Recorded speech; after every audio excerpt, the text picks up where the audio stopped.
Good evening, everyone. Welcome to the June 30th, 2025 Planning Board meeting. If you could first please stand for the pledge.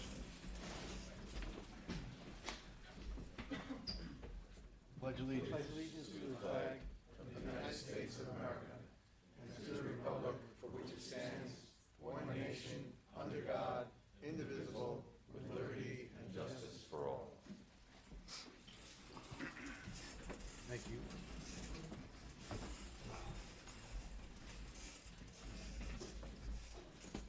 All right, we'll start with correspondence, which we got quite a bit. John, the meeting for the Hidden Valleys is tomorrow night with the town board. That's correct. That's some document. Yeah, well, It's got to be looked at overnight. I would think, well, the narrative is 9 or 10 pages, Yeah. so you get through that part. But the rest is mostly exhibits. Okay. So you should be able to, but if you need more time, you can ask for it. I don't think they're going to render a decision tomorrow, although I may be wrong. Okay. So, Anybody else want to discuss anything in correspondence? No. All right, next we have meeting minutes from June 9th, 2025. Any corrections, additions? Not here. John, nothing here. Counselor? No, Mr. Chair. So I have a motion to approve the meeting minutes of June 9th, 2025. Motion. Second. All those in favor? Aye. We're going to move into the regular portion of the meeting. First up, we have a public hearing. It's the Lamp subdivision, location 357 Crow Hill Road. So I have motion to open the public hearing. Motion. Second? Second. All those in favor? Aye. How you doing? Hi, how are you? Good. Good evening, Jody Cross from Zarin and Steinmetz. I'm here on behalf of Evan Lamp, and I'm here with Mr. Lamp and Paul Lynch, the project engineer. And we're here in connection with the two-lot subdivision. Do you guys have the files? Thank you.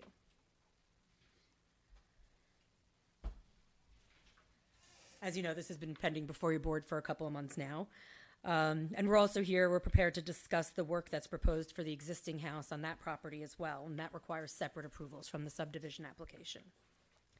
So I know we've been here before you a bunch, but since it's a public hearing, I'll just do a very quick recap of what we're here for.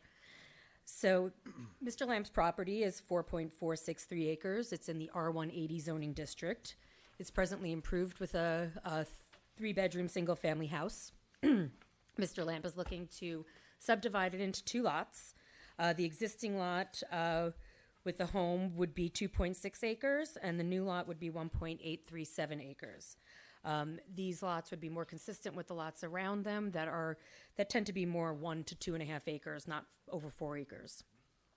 The property has access over a common driveway that Mr. Lamp owns.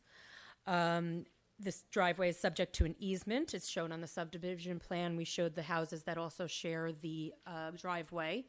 They are lots 7, 9, and 10, or 355, 367, and 371 Crow Hill.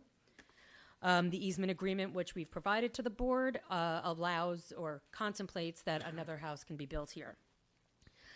We're proposing with the subdivision plan that the new house would retain ownership of the driveway, and the existing home would be granted the easement rights over that. We've already secured a variance from New York State for the width of the road, so long as we have a dead-end fire apparatus turnaround, which we've provided. The state determined that increasing the width of the drive was not necessary for health, safety, and security in this situation. We also received on May 22nd variances from the town zoning board. That's for the frontage requirements. There's a 200-foot frontage requirement. One of them has, is it 70 feet? 30 feet. And the other one has 0. And we also got so we got variances from that, and we got a variance from 280A since there will be no direct access from the existing lot. Separately from the subdivision application, we're also looking to make improvements to the current home. That includes construction of new garage and an upgraded septic field. The garage as it's located right now, which is shown on the plans, doesn't allow for any cars to turn around or delivery vehicles. So the way the garage will be now reoriented, or new garage will be reoriented at a 90-degree turn, which will allow for K-turns for cars and also allow some visitor cars to park. Mr. Lamp has 4 sons who come visit him, and for that reason, he also is expanding his septic field so he can increase his bedroom count from 3 to 5. My understanding is they've already gotten DOH approval for the septic. So Paul will answer any technical questions on the stormwater. Otherwise, we ask tonight that after we hear from any of the interested members of the public, that the board close the hearing, vote to adopt a neg deck under SECRA, and grant the approvals that we're seeking. Thank you. Thank you. Anybody from the public wish to speak on the application? Please come up, just state your name. Thank you. Good evening. My name is Peter Elliott, 170 Colonial Hill. How you doing? I have concerns for the southern part of Yorktown when the town fathers had the foresight years ago to increase it to 2 and 4 acre zoning. Mr. Lamp's property abuts 4 acre zoning. The other houses pre-exist that may be 1 acre or 2 acre, but he does abut a 4 acre zone, which is trying to keep in the southern part of Yorktown away from what's happening in other areas of Yorktown. Right outside here, for example, if you speak to people in the street, they're not real happy with what's happening, and I'm concerned about the variances that were allowed for Mr. Lamp's property. 0 frontage on one the lots, and 25 feet where 200 is required in the 2 acre zoning. The property, had he done what the fire department originally wanted with a cul-de-sac at the end, it would have taken away property so that the 2 lot subdivision would never have been permitted because of a lack of square footage. It would not have been a financial burden in this particular case. The home that Mr. Bach had asked about, that one of the last meetings I was at, the engineer had quoted a square footage of 3,000 square feet. The way I look at the proposed house on the new map here, the property would have a 4,525 square foot home on it, not 3,000, which was originally stated at one of the last meetings.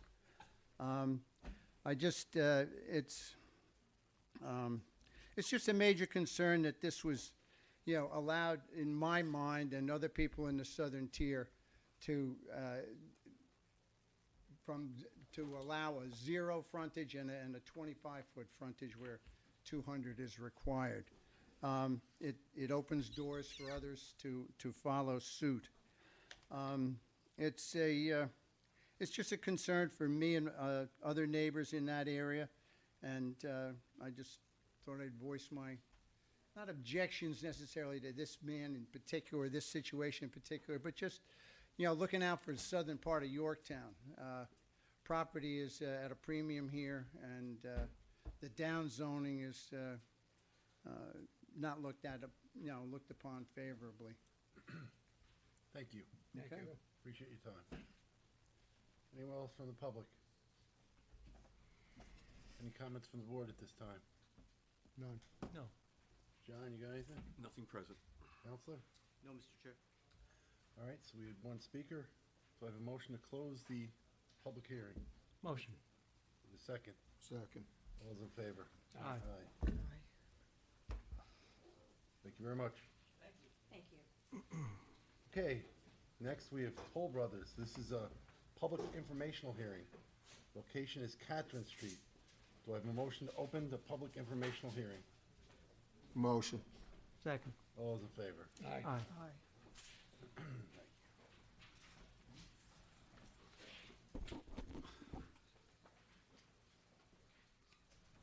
Good. How are you? Good. Good to see you, Mr. Chairman, members of the board. David Cooper, also with the law firm of Zarin and Steinmetz, here representing the applicant Toll Brothers. Toll Brothers is the contract vendee for the 50-acre portion of the Field Home or Holy Comforter property. along Catherine Street. This is a proposal to redevelop a portion of that property with a 118-unit active adult townhome community. We're before your board seeking site plan, special permit, minor subdivision, and wetlands approval.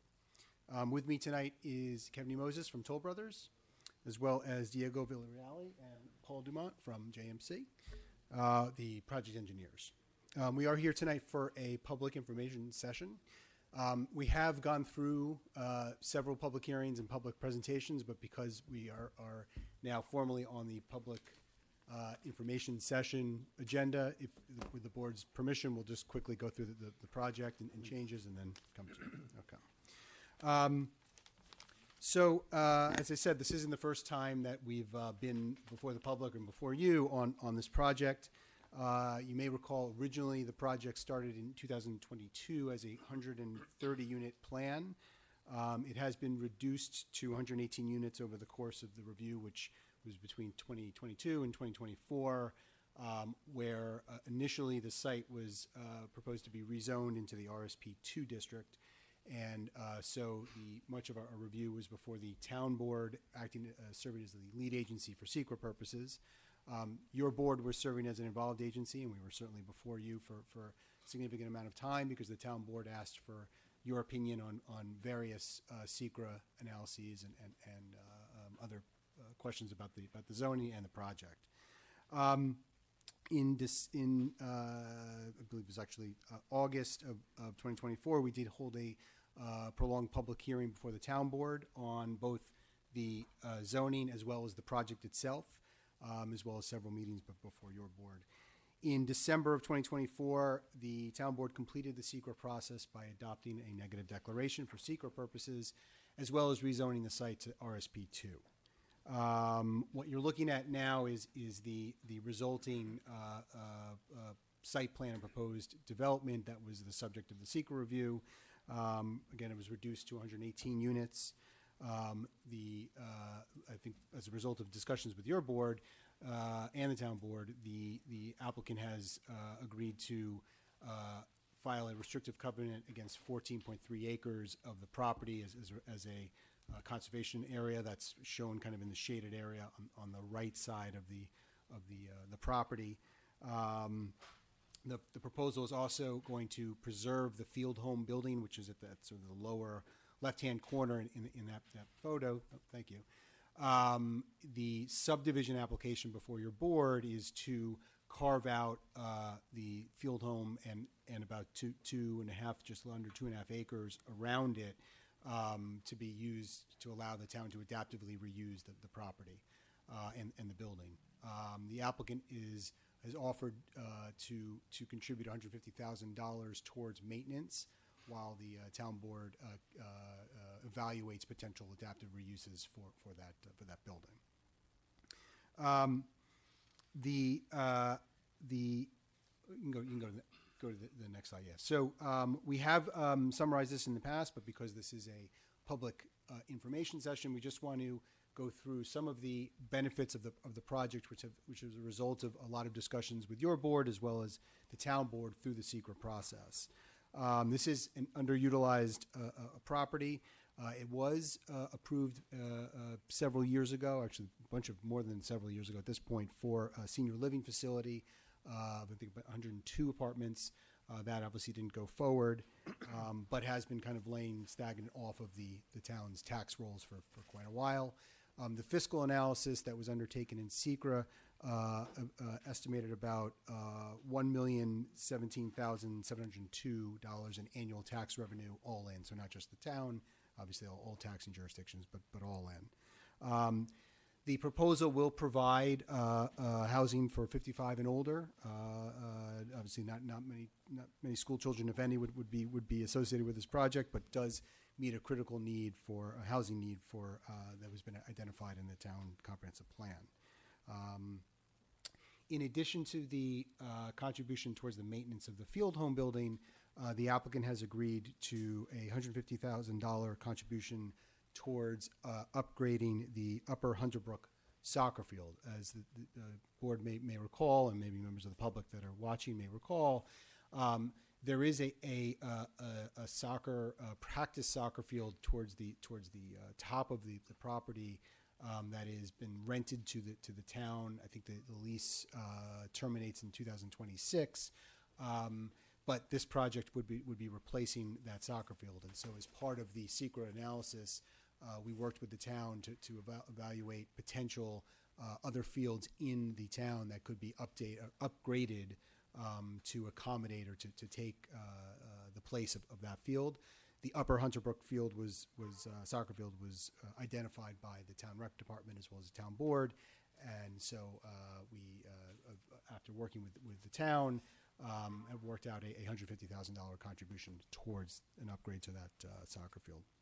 That would be in addition to whatever recreational fees would be required as part of your board's site plan review if you find that on-site recreational amenities aren't sufficient to accommodate the increased demand on recreational facilities in the town.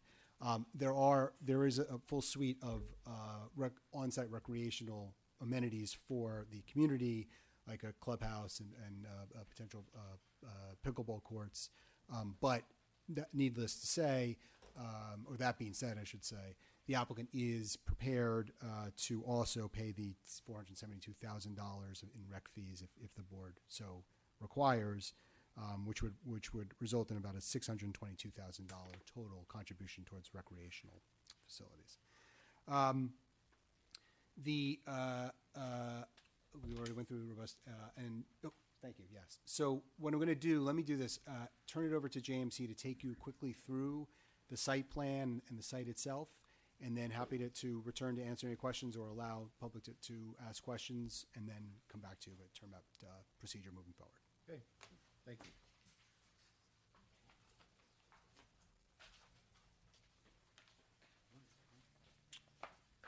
Good evening, all. Again, for the record, Diego Villarreal with JMC. I believe Mr. Cooper covered a lot of it already, so I will be brief and just take you through a couple of things with the specifics on the site plan. What you have right now in front of you is just an aerial photograph of the existing conditions. The red line that surrounds the property, that's the overall boundary of the property. That's a little over 50 acres in size. Catherine Street is off to the left-hand side of the page. And then the existing field home parcel you can see on the bottom portion of the page there. Next slide. Just quickly, before we get into the site plan itself, as part of the application, there is a two-lot subdivision that's proposed. This is the subdivision plat that was included in our application package to the board. It shows the about 2.5 acre parcel on the southern portion of the property that would occupy the existing field home and field home building, and then the balance of the property for the Toll Brothers application. What you do see on this subdivision plat as well is that shaded area off to the right-hand side. That represents the conservation area. That would be also included on the plat drawing, and there would be deed restriction against that area as well. Next slide.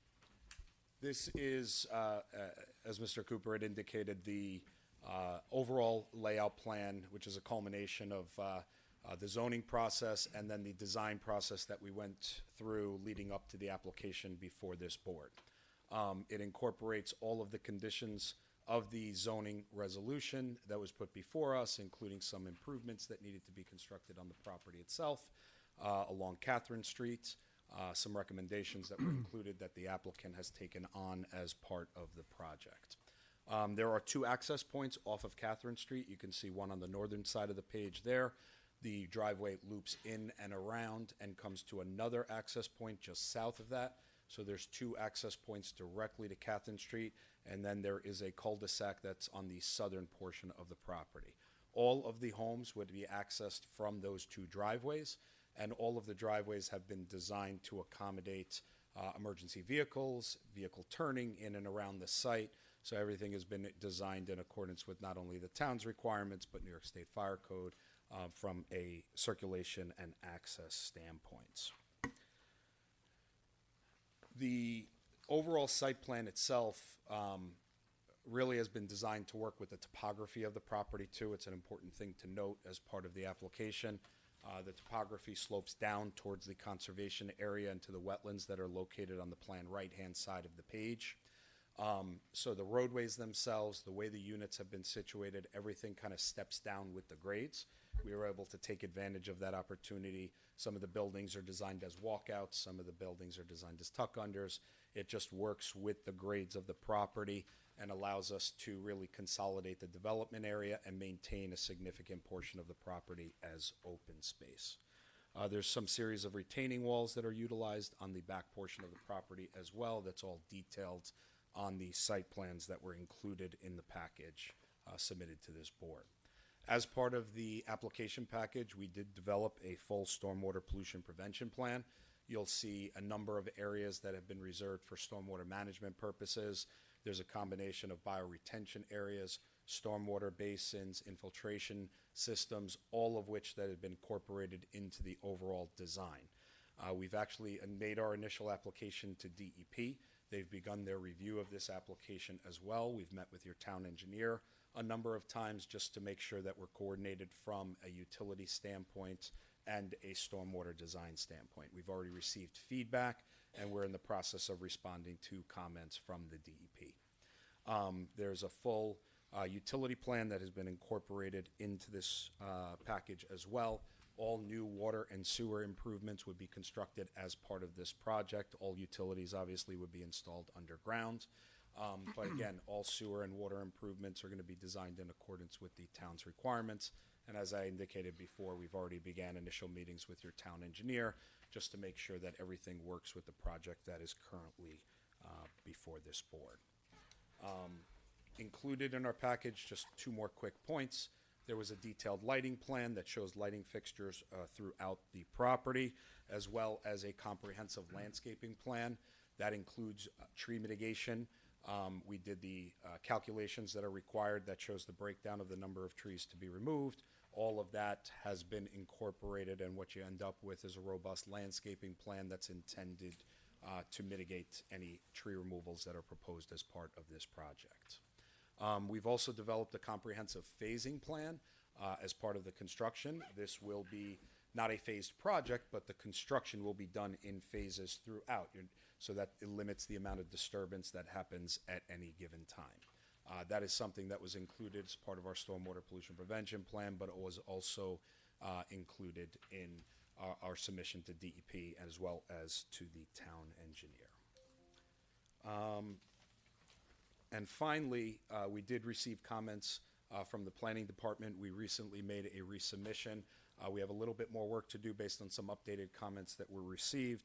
But just in summary, just a couple of items that were incorporated into the plan. We did incorporate an emergency access driveway from the cul-de-sac to the field home parcel or to the field home building just to the south, as was requested in that planning department memorandum. We updated some of the tree removal calculations. Wetland mitigation, because of the wetlands located on the eastern side of the property and the disturbances to some of the buffer areas. There are no disturbances to the actual wetlands themselves, but to the buffer areas. So all of that was quantified and shown on the updated plans as well. We will continue to work with your planning department, obviously, to address any outstanding comments. We do have an updated memo that we have a couple, like I said, a little bit more work to do, but we'll continue to do that as we move forward through this process. Thank you. With that, we're happy to answer any of the board's questions, or if you want to. I have a couple. I just want to be clear on what you had indicated with the 150,000 contribution to the town for the upgrade of the field home. That is separate and apart from the 150,000, which would be attributable to the replacement of the practice field, correct? That's correct. So you'd be looking at an aggregate of 300,000. Amongst other contributions, but yes, yeah. And the other question I had when you initially appeared, at least when I was present, was the distinction between age-targeted and age-restricted, so that the public is aware of what those terms mean and what exactly is being proposed. Good evening, members of the planning board. Kevin Moses at Toll Brothers. It's nice to see everyone this evening again. Thank you, as always, for your time and consideration. The project is age restricted, meaning no one under the age of 19 will be permitted to live within that development. Sorry. No one under the age of 19 will be permitted to live within the development, meaning it will create 0 school children. And just as a reminder, in 1970, the average median age in the United States was 28. It is now 38.7 and rising. So the need for this type of housing is becoming eminently more and more important. Will there be something in the offering plan to prohibit Of course. occupancy of any unit by a school-age child? Of course, anyone under the age of 19 will not be allowed to live in the community permanently. Yeah, that's a require, that would be in their HOA. It's not, when you say age restricted versus. They can obviously have visitors and folks can be there during the summertime, but no permanent residents from the age of 19. What about other ages? Above 19? Of course, yeah. Okay, so RSP2 is limited to 55 and over. Okay, so if you want to explain that. Sure. So a piece of that, there has to be, to my recollection, one eligible individual, 55 and older, living in each domicile, and no one under the age of 19.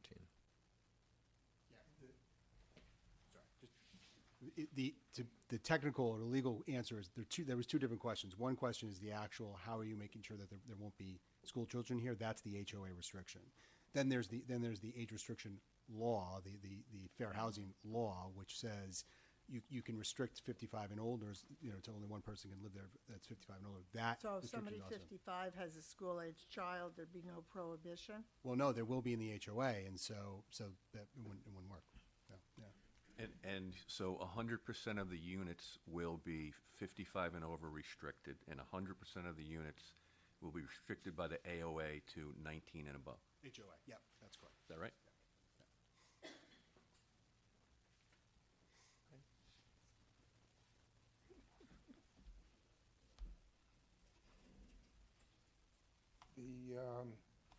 I noticed that you mentioned that you did utility upgrades in the sewers and sewer and water. And my question pertains to the pumping station at Hunter Brook where this all goes to. Yep. If you are familiar with the system, we recently had a pump failure there. The system was down 2 or 3 days until the pump was replaced. Has any money been earmarked to upgrade this plant? No, the plant itself is operating okay, except during rainstorms when INI increases the amount of flow. And so, Can I interrupt? It's operating okay on its limited capability because it's not up to full speed as far as its pumping capacity. right. So let me answer the question. So the issue is that during rainstorms, when there's additional inflow and infiltration into that system, and that overloads the pump system, that's when the problems start. In this case, Toll has identified removing about 60,000 gallons of INI in the system, not at the site, but in the system around surrounding area, because there won't be any INI from the new development because they'll be upgraded and new sewer lines. But the issue is what's going wrong outside. Toll has identified areas to reduce about 60,000 gallons. This project is only going to be adding about 58,000 gallons, say 59,000 gallons into the line. And so at the end of the day, the INI mitigation is actually going to take out more flow than this property would be adding into the system. So although the improvements are along the lines, not the pump itself, they will reduce the demand on the pump house and help that issue.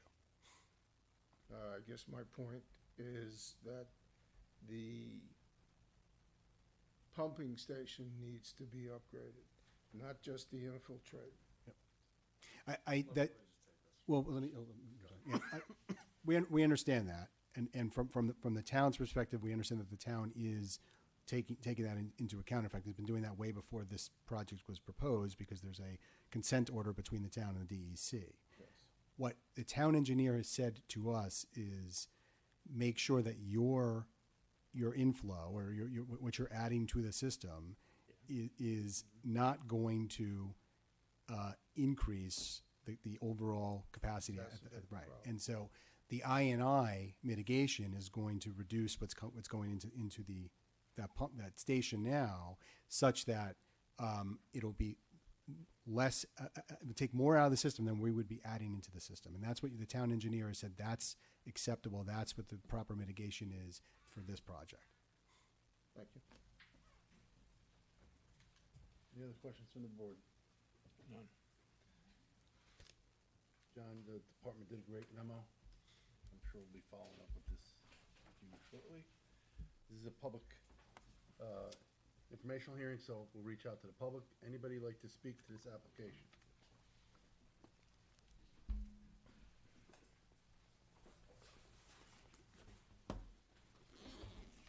Good evening, Susan Siegel.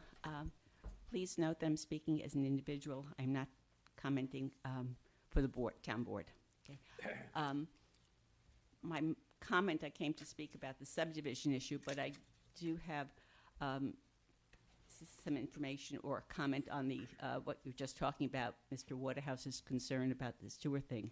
This is an issue that I've been following for many years. The town recently authorized some TV inspection work on the Hunter Brook system. It's called INI infiltration and inflow. But that effort is only to identify the problem. There's no commitment yet to fix the problems that they find, and that's the issue. Once they find the problem, then they have to commit money to fix it, and we're still a ways away.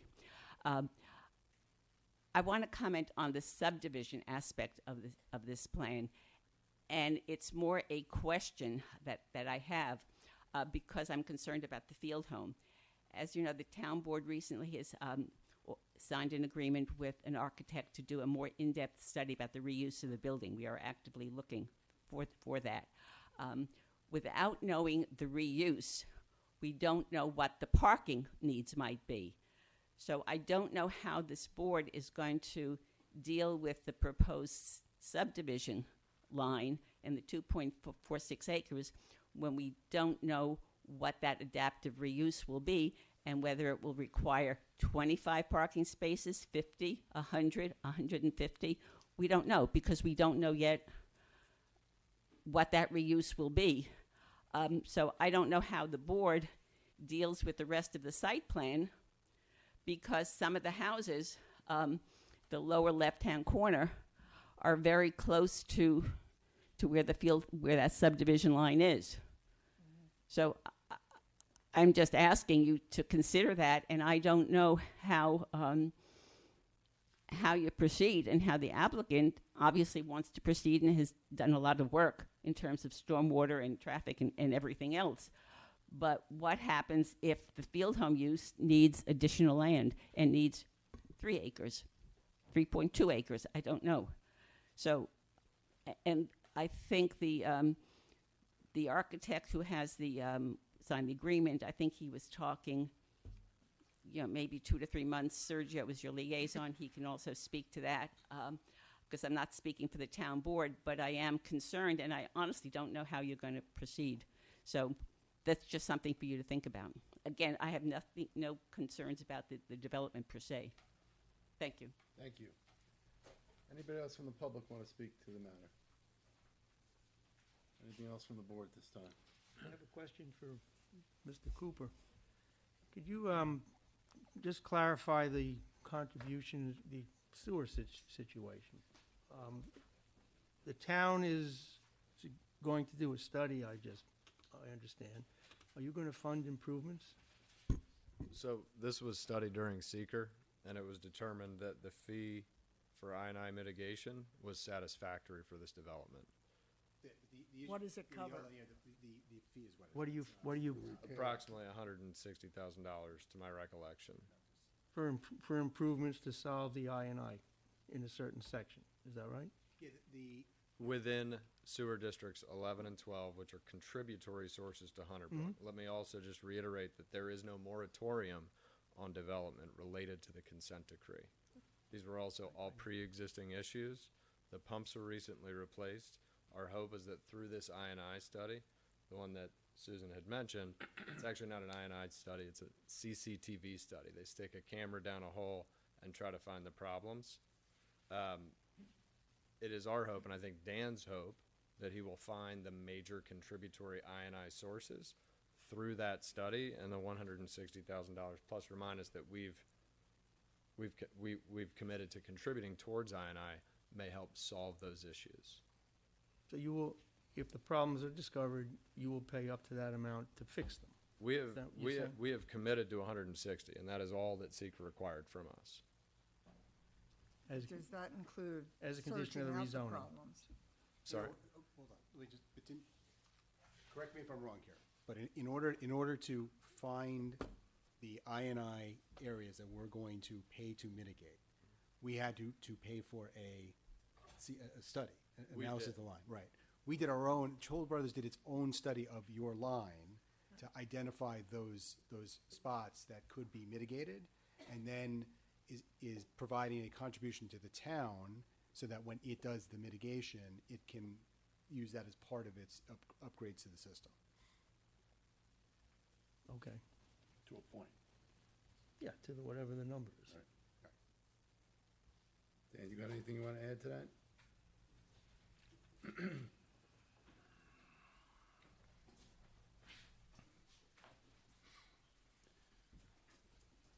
How you doing? All right, just to reinforce what they said and clarify what we're doing, two separate things are in progress. One is we're upgrading the pump station itself. That's in progress right now. The pump station, based upon what projected flows should be, does go beyond that. And clearly, monitoring flows indicate that a substantial contribution above and beyond what should be getting there is getting there. So right now, we have a contractor that's televising lines, identifying problems. They've already started finding things. So once that study's complete, then we'll inventory what we've got. And prior to Toll Brothers being on board with the mitigation, we've already found a number of things we've repaired. And we suspect we're going to find many more. So, the objective is that they've got to at least displace the flow that they're adding, and based upon the amount of money they're contributing, we'll probably go beyond that, because I think we'll find some big leaks. But otherwise, we're in agreement with this mitigation plan. So are you going to be able to remove the 60-odd thousand gallons in INI work? Pretty confident that should be the case, because there's a number of areas, the leaks we've already detected were substantial. So we're going to focus on some of those areas. We also have a neighborhood like the old sort of Mill Pond area, Mark Road, Edcrest, Shelley, all those, not Shelley, but the streets all in that old neighborhood were built in the 60s. It's all asbestos pipe. So we have a strong belief we're going to find a lot of problems in there. And the 160,000, how was that arrived at? I guess that goes back to negotiation with Toll Brothers. We felt that was sufficient to remedy what needs to be remedied, and then some. At what point would you know whether or not it was sufficient? Well, we'll probably know, I would say, probably by the end of July, we'll probably know what we found. This July? Yeah, this July. Because the television inspections will yield the problems, and then once we know the problems, we'll know the magnitude of the problems, and we'll work our way through, obviously based on the worst ones first. So that was negotiated as a condition to the rezoning, Yeah, right? So let me just refocus the conversation, right? That was part of the SEQA analysis, right? Because an applicant's obligation is to offset the potential impacts of its project, right? Well, And so that- in this case, wait, hold on, let me finish. In this case, right, it was found that a development of this size would add about 59,000 gallons or so into the line. And so we were tasked with finding at least that much of INI in the system that could then be mitigated or be repaired and then offset that impact. And so that's where the monetary contribution came from. That's how it was calculated. And actually, the good news is it's actually $170,500, so it's a little more than the $160,000. And that will remediate more than what you're putting in, is that correct? That's correct. Okay, That's correct. That's kind of what I'm asking for the board's Yes. clarification. Yeah. Thank you. Okay. Anything else from the board at this time? John, you got anything to add? No. Counselor? We have one more. We didn't close, did we? No. Okay. Without beating this sewer thing to death, could you just clarify that the study that you did, where you said you would anticipate removing 60,000 gallons, that was based, I think, on some manholes. I remember looking at lots of beautiful pictures of problems with manholes, that it was that a lot of the manholes and your 60,000 reduction, which is good to have that reduction, was based on manhole things which might be separate and apart from what the current contractor is going to find when he does the TV cameras through, as Dan said, those, quote, problem streets. So that might be in addition to that. It's kind of complicated. Thank you. Let me help simplify. I&I is a sum of parts, not one thing, manholes or cracked pipes. It's inclusive of many things that contribute to I&I within the system. Let me also clarify, our development produces 38,940 gallons, 38,940 gallons. We have to offset by 1.5, getting to this 60,000 gallon number that David had mentioned. So we're offsetting well above and beyond what our development produces, which makes perfect sense. This manhole study, these manholes have leaks. Those leaks then allow water to get into your sewer system, contributing to I&I, that kit of parts. So it's still a problem, one that we identified and put a number towards, as in we can solve for 60,000 gallons of I&I by solving all of these manhole issues that Susan had mentioned.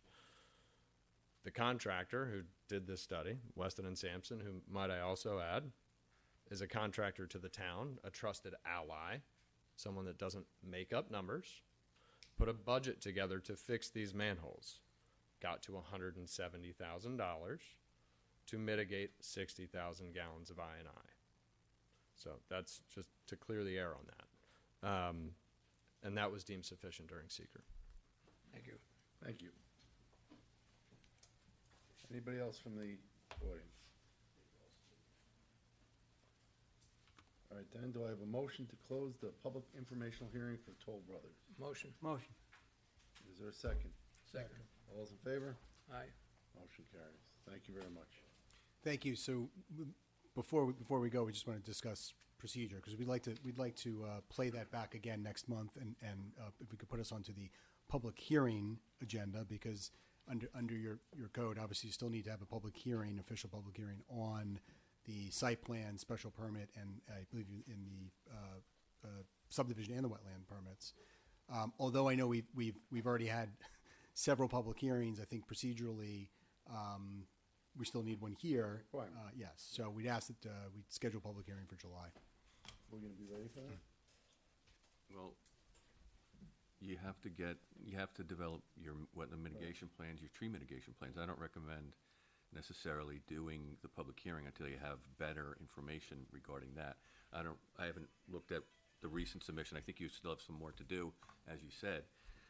In particular, with the wetlands, there are some modifications to the stormwater treatment scheme from the record that was produced during the rezone approval. So I think that should be looked at, and I think you need to determine whether or not you want to bring on your consultants to review that.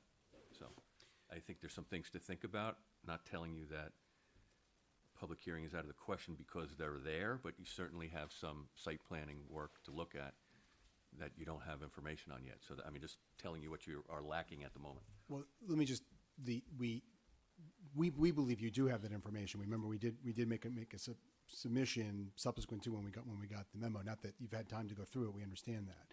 What we would propose then is to schedule a public hearing. If we need to keep it open because there's something that we still or some information that you still need, we can do that. But remember, this is a project that has been through the review process since 2022. We just had a public information session, which is the exact same notice, and not many people have shown up to speak. This is a well-vetted project, and so we'd like to move it along procedurally. We understand there's still items that we need to go back and forth on. We're looking forward to doing that, but we don't want to hold it up in terms of procedure until we can get people to review what we've already submitted.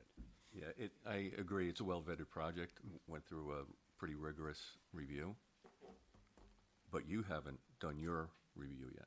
We still have to do And, our diligence. right, and so although it's true that it went through a rigorous review, we still yet have some modifications that have happened as the engineering gets refined.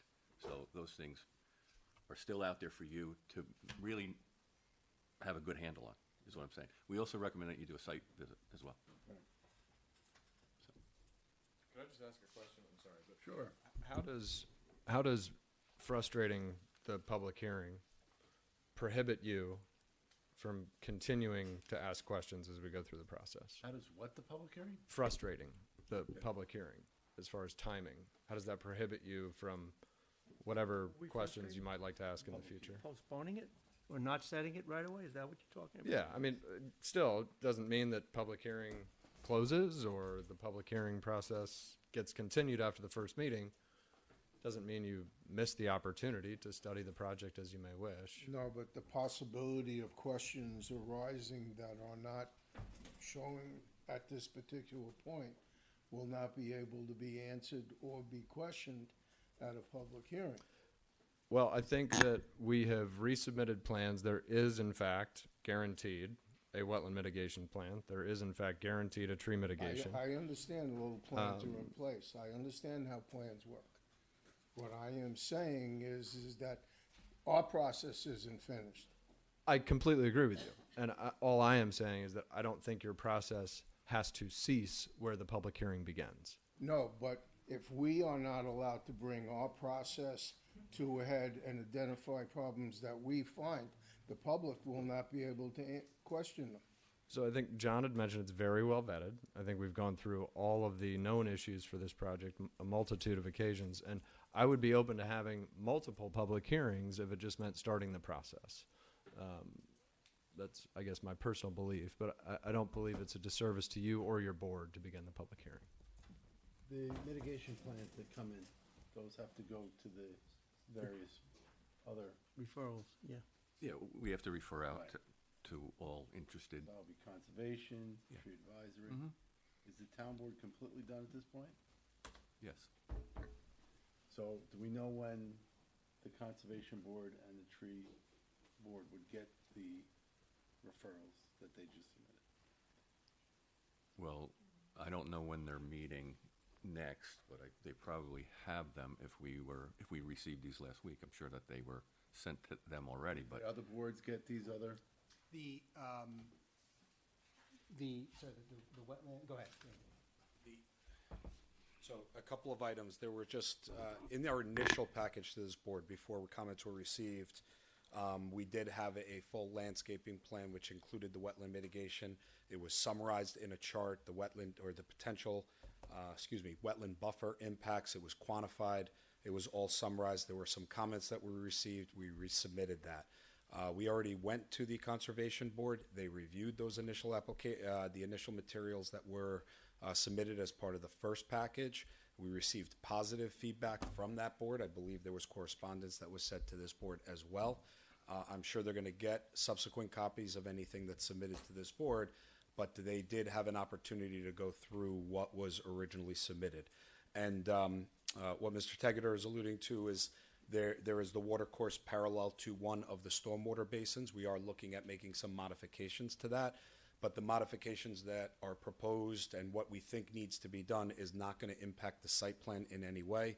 Road access points, driveways, unit locations, things like that are all going to remain very consistent with the plan that you have before you right now. So I think the ask is really just respectfully that the plan before you is going to remain consistent, gives us an opportunity to hear some comments from the public if there is anything out there, gives us an opportunity to respond it, and as you indicated, we could continue responding to any questions that the planning department and the board might have as we go through that process. Do you have occasion to compare the wetland and buffer disturbance in the secret record to the wetland and buffer disturbance that you have in your most recent? I missed the first part of your question, I'm sorry. Were you able to compare, quantify quantitatively? I don't have that off the top of my head right Okay, now, well, but that is something we can that needs- certainly right, provide so to you. it's, No it's question those kinds about of things that you got to work through and have an understanding of. Un- I'm getting it. Understood. We can certainly provide that No, information. Yeah. Listen, I know you know the game, so. In fairness, whatever changes those may be are so de minimis to what is, from 10,000 feet up, a fabulous project with fabulous and immense benefits for this town that I think is deserving of a public hearing. I can't see why we can't schedule a public hearing, and then at that point, if there's any objections, it could be out at the time of the public hearing. What is the big deal about scheduling a public hearing? We've done it 10, 20 times already. I agree. Well, once the public hearing is scheduled, is the applicant going to waive any objections to keeping the public hearing open if there's I would not. we haven't gotten? No. Should issues be unresolved, I'm happy to keep it open. If not open for public hearing, open for comment, whatever you choose. Well, I see it as a big benefit to the town, and we should get this project moving. Thank you, sir. Diego, can you get the information they need in by the end of the week? Sure. Yeah. Absolutely.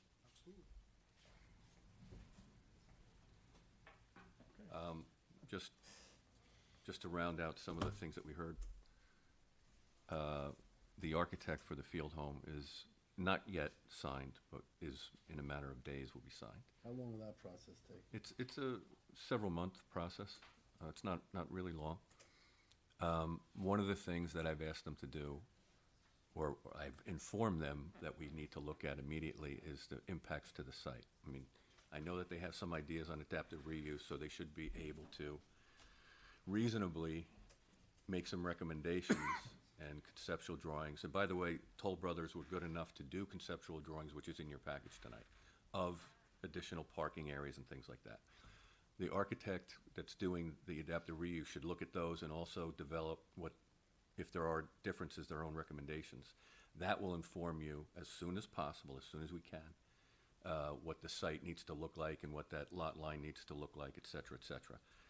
So, but their start date is probably July 7th at this point. I don't know when I can expect those things between now and whatever that date is for what would be the next public hearing. That's just one thing for you to know. The other is, I don't know that we can get it into the, noticed in the paper. We have to notice it this week. The deadline was this morning. I don't know if I can get it in now. 10 days before July 14th. It has to be in this week. And is there not a second meeting in July? No. Is there an August meeting? Yes. I would take the August, I just would love the public hearing set. We'll do August. It's August 11th. What's wrong with that? That's I fine. see no issue. That'll give us one more Everybody's time. happy to talk about it, and then we can go forward in August. How would the study on the field home impact Can I, please? the closing of that public hearing? Well, if to make the adaptive reuse achievable, if there's requirements such that require change to that lot line, let's say, and I'm thinking, obviously minor changes. I'm not saying we need, 3 more acres or anything like that, but who knows what makes it achievable? I think that would affect, your ability to, move towards an approval without that knowledge. But do we have to The- do them together? Ye- Why can't we focus on the site plan for the major portion of the site and then Well- define that subdivision line precisely as it goes? No, what we would do, worst case scenario, if the subdivision line changes significantly, and put a pin in that point for 1 second, because I want to address that, then we would just renotice the subdivision hearing Yeah. after August. But at this point, what's being proposed, I think you can hold the I hearing. would go right, forward right. with it. Yeah. Right. Also, but Yeah. it could be tweaked. It could be tweaked. The issue though is if you look at where the line is, there's not a lot of Not a area, room. right? I It's- know. When you say, 150, 200 parking spaces, as if the town board is going to approve a development that would require 200 parking spaces there, but just put that hypothetically. But you don't there's- know that, David. Yeah. Honestly. No, but John, I don't want to throw out numbers and make, predictions about what a board will do. no, but the issue is the offer is a finite amount of acreage, right? The offer is not to the town, hey, you can take as much property as you want off of the field home. And so there really isn't a lot of room in terms of changing the line significantly such that a new hearing would have to occur. If during August, when we get to August, it seems that the line has to be jagged or something, then we can renotice the subdivision. But it doesn't need to hold up the hearing itself on all the other aspects of the project. So, I think what we'll have is an ongoing study. We will set the public hearing for August. Okay. From now to then, the engineering crew is gonna have to work very closely with the planning department to make sure the Ts are crossed and the Is dotted. Because one thing we do not do is rush, right? Because at the end of the day, it gets built and there's a problem, it's our problem, forever, right? So we want to make sure it's right. So we have to do our due diligence. I hope everybody understands that. Yep. Thank you. So we'll set that for August, and you guys will work closely with the crew to make sure that everything gets done correctly. Beautiful, and that'll be for site plan and subdivision. That's what we're shooting for. Yep, great. Okay? Okay, buddy. Thank you. Thank you. Just one last final note, on those plans that we submitted for that parcel, I just want to say that, as part of our seeker process, we commissioned a historic study to look at what potentially this site, this 2.5 acres of the field home building, could be in the future. There were 3 scenarios that were prescribed as part of that study. Toll Brothers then went and, at the behest of John and the planning department, created some site feasibility analysis on those 3 uses. I just want to be crystal clear. All 3 uses were adequately served with parking and stormwater for the 3 options. Thank you. Thank you. Do I have a motion to close the public informational hearing for Toll Brothers? Motion. Second. All those in favor? Aye. Okay, we're gonna move into the work session portion of the meeting. First up, we have contractors register. This is a discussion of site plan. Right. Location is 800 East Main Street.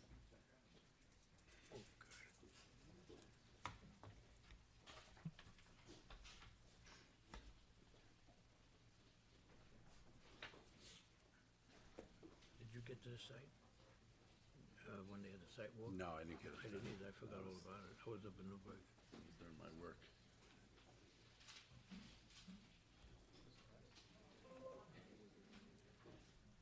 Good evening, Mr. Chairman, members of the board. Mark Weingarten, partner in the law firm of Del Bello, Donnell and Weingarten, Wise and Wiedeker. My pleasure to be here this evening representing AMS Acquisitions LLC in connection with its proposal to redevelop the 35.5-acre site located at 800 East Main Street, Yorktown, formerly known as the Contract Register site.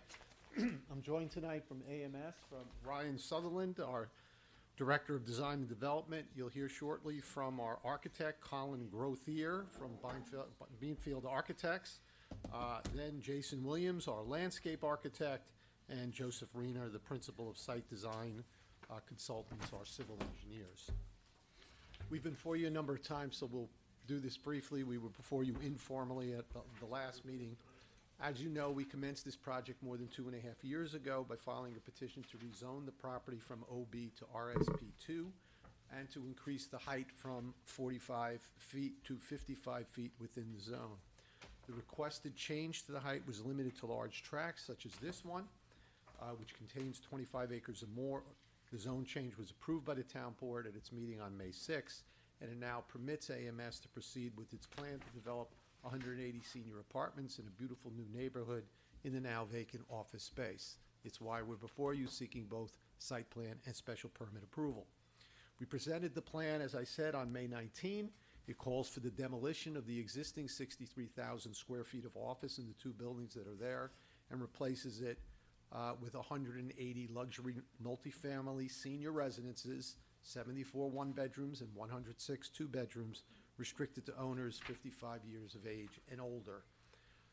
We had a full environmental review, a DEIS, findings that were adopted, which have significant conditions within them.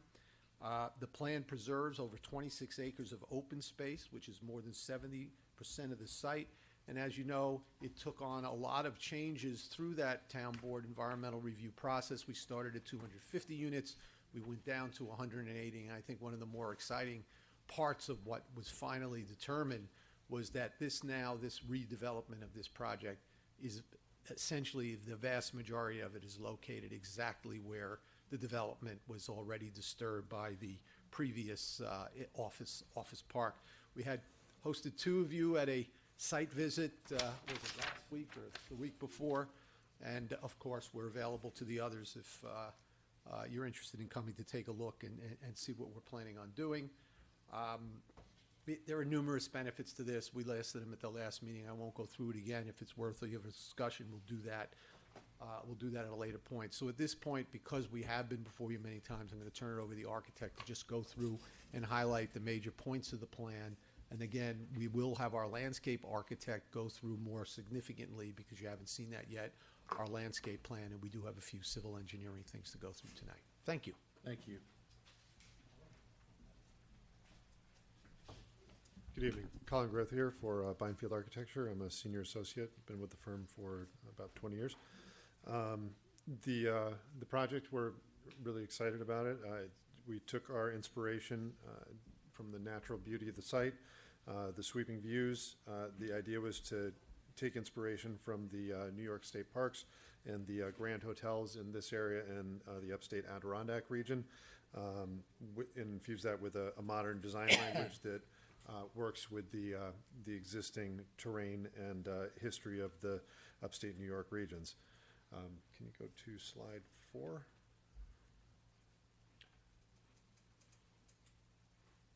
Yep. So this is a more refined rendering without with just some kind of tonality illusions for the lights and the darks. We're working on the color palette, but the use of the gable roof with decorative trusses really evokes that traditional lodge structure. The contemporary twist is going to be that we're going to use a more smoother steel-like texture on those what would be traditionally like wooden timber elements. So really want to kind of refine it and elevate it to a more modern aesthetic, but still have that sense of grandeur and drive it back to that traditional New York forms that we see all over the upstate region. The grand entry porch really creates a focal point as you're entering. This is a view from the main drive as you're kind of coming in.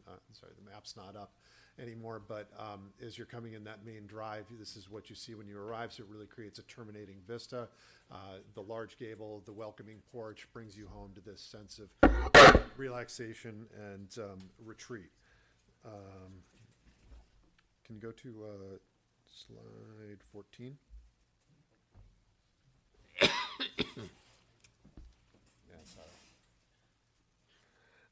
So what slide 14 shows is a section of the site. Some of the things that were mentioned earlier is that we really wanted to reuse the existing infrastructure of the site. And you can see that we were working against some very challenging topography. Rather than look at that as they say in software, as a bug, we decided we'd try and work that into being a feature. So what that's done is that's let us create two differential height buildings. One of the things that I understand happened in the earlier part of the approval was that we removed a full story off of the southerly building. What that's going to do is not only reduce the mass as was requested, but some of the fringe benefits are we're getting more light from the south into the courtyard, and we're getting more views from the building on the north. So it's kind of beneficial all the way around in that it really opens up the courtyard, gives us a little bit more natural light, gives more units, more views, and really helps to accentuate the topographical differences and highlight some of the natural elements of the site. That kind of irregular shaped object in the middle there is some of the existing ledge that we're planning on reusing in the courtyard. That our landscape architect can talk more about that a little bit later, but we really think that this is a great way to use the site and reuse some of the existing infrastructure that was already there.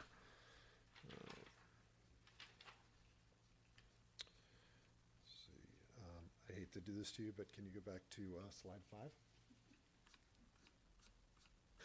Thank you.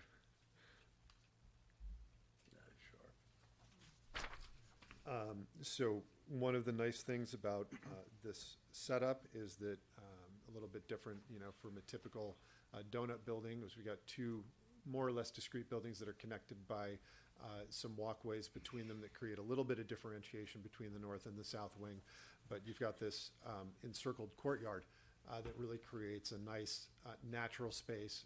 I think Jason can talk more to the landscape when he gets up, but we're planning on reusing that existing rock face. There's an upper level pool, somewhat of a grade traverse for these walking paths and these multi-terrace decks that can be looked at. So really lots going on in there, some water elements, just bringing in some sounds and different textures. Again, I'll let Jason get into that. That's really his area of expertise. Just want to highlight that there's lots of different zones and active and passive recreation going on there. So really a kind of internal oasis, bringing back that feeling of luxury and resort and retreat for the residents of the development. Now I think if we could skip to number 8. Or sorry, 6. Just a few ahead.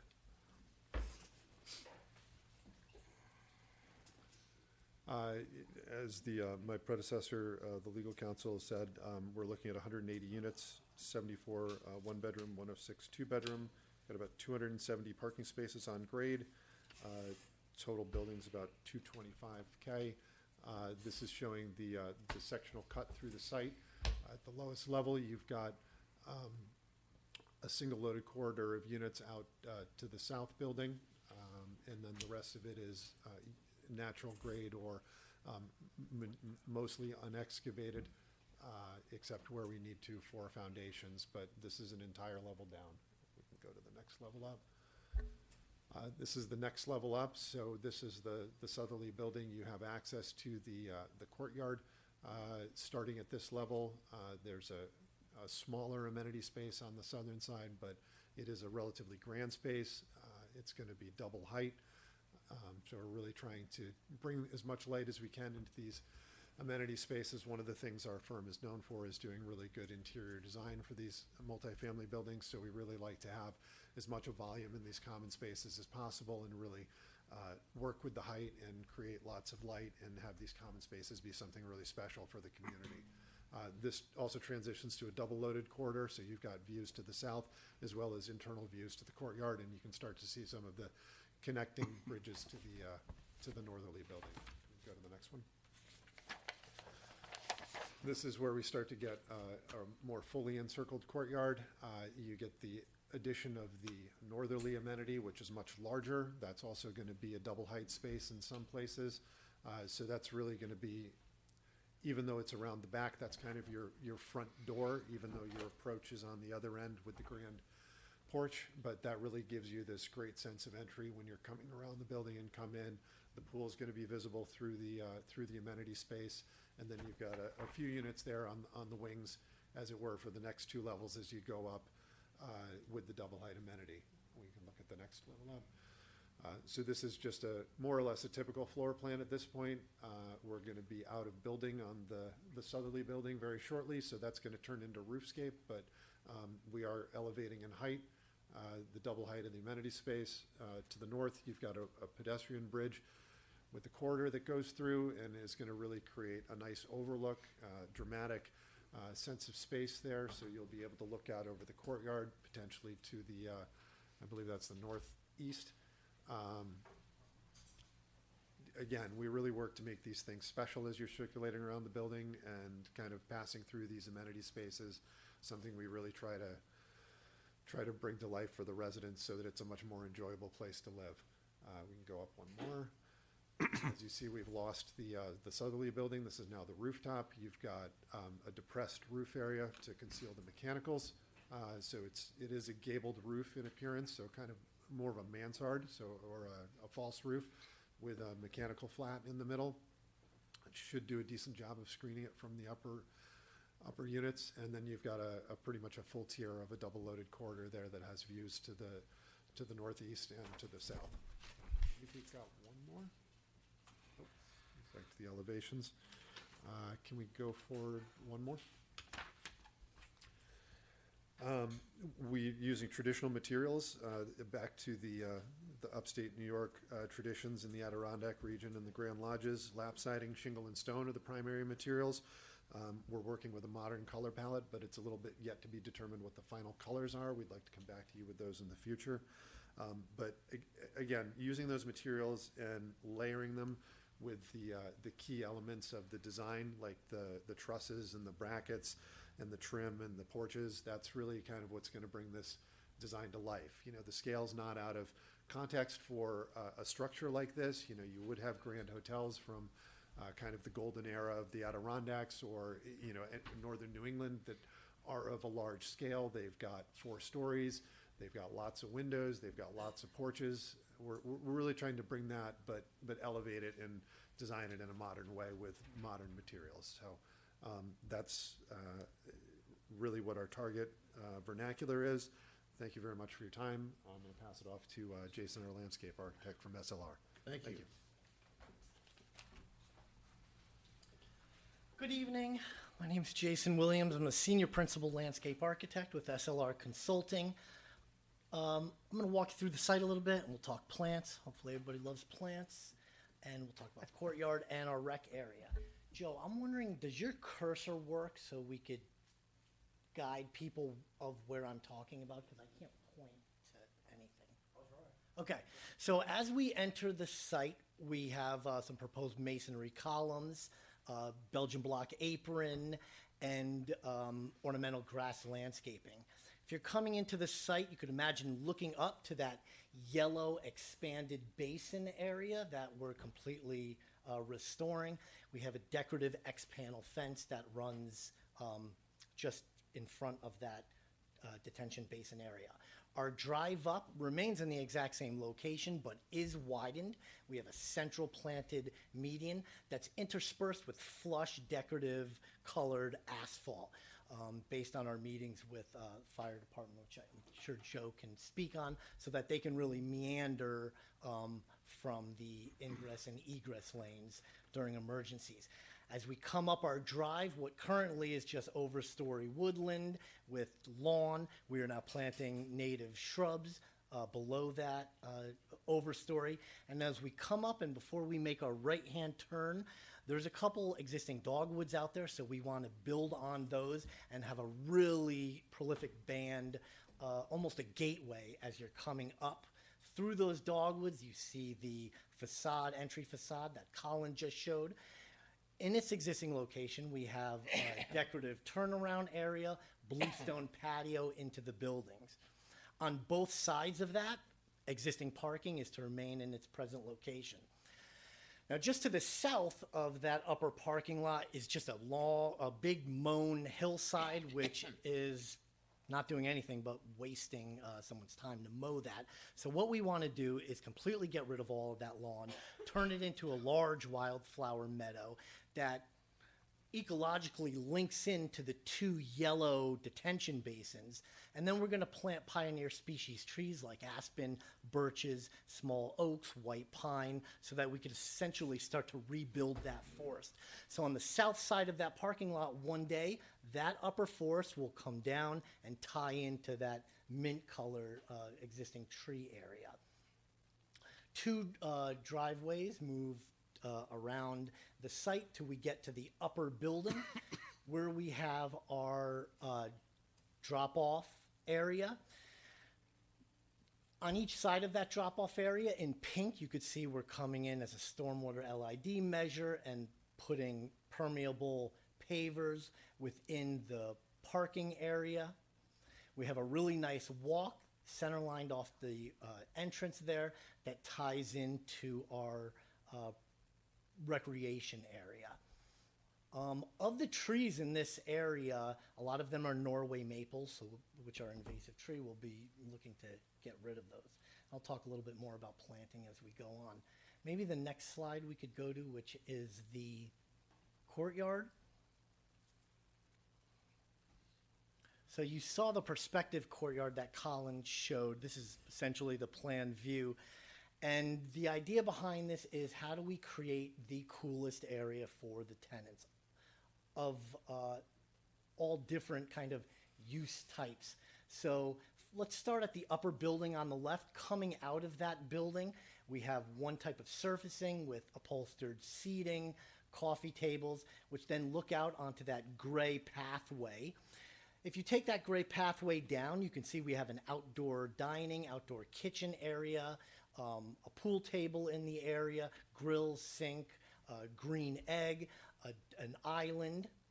If we go back up to the entrance of the building on the left, you can see in the bright green we have a hedge that moves all the way around the pool. Within the pool area, we have your typical chaise lounges, colorful umbrellas, and in turquoise, fabric cabanas. And just in front of the fabric cabanas, a small synthetic turf area where you could just put down a towel and lay down. Just beyond that, a fountain and flowers. Now, at the end of the pool area, you can see in brown, that's actually concrete, but it's a faux bridge going across. If you were on that bridge, you'd be looking over and down to the lower building. Just below that, the pool area is a retaining wall. And what we have just below the pool is a linear waterfall that just spills down into a little pond area. So you can imagine most people who don't know engineering are standing up there with the pool behind them on the glass railing looking over and seeing the spillway, thinking that the pool is draining out, which obviously it is not. On the upper side, we have additional seating areas, handicap accessible walkway that's going on the upper part that gets down to a seating area, a lawn area for lawn games, and our meandering path which makes its way down to the elevated or meandering decks. Just below on the bottom we have a yoga lawn space. So a lot of different use areas, fire pits for people to gather and entertain. Next slide. As I mentioned, we have the recreational area that's just to the north to provide more of an active space than the passive space. Centered on our entrance going, we have in green a tennis court. On the left, we have a pickleball court. In the center of that, we have another lawn area for lying out, lawn games like cornhole. We have a small putting green surrounded by pink flowering dogwoods, and on each side, pergolas for spectator seating. And all the way on the left-hand side, we have a rather large community garden with berry bushes as well. Next slide, I think, is trees. I won't bore you with trees, but as I mentioned in our first meeting, the woodland that surrounds this is known as the Appalachian oak hickory ecotone, and so our planting plan is pretty basic. It's very simple. We see what exists within this ecological community, and we bring it down into our site. So red oaks, black oaks, tupelo trees, understory trees like quaking aspen and birches, flowering trees like the serviceberry and the American dogwood, the pagoda dogwood, and evergreens, which are on site, the white pine and spruce. Essentially, like I said, bringing the woodland down into our site is very easy and matches the architecture perfect. Next slide.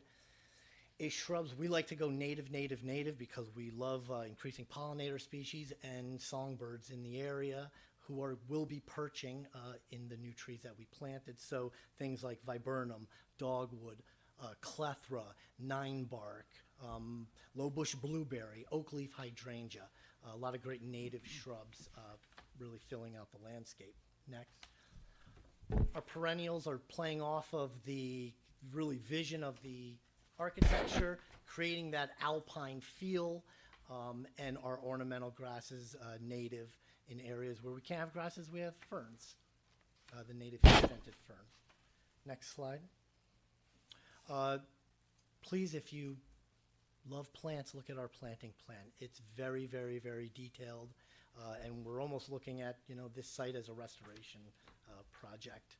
You can see there's really no large areas of lawn that we're allowing to leave. Next slide. We were able to find a piece of the photometric plan of the existing project so that we could see what the foot candle lighting levels were. And what we're doing in this plan is taking kind of a soft approach to lighting.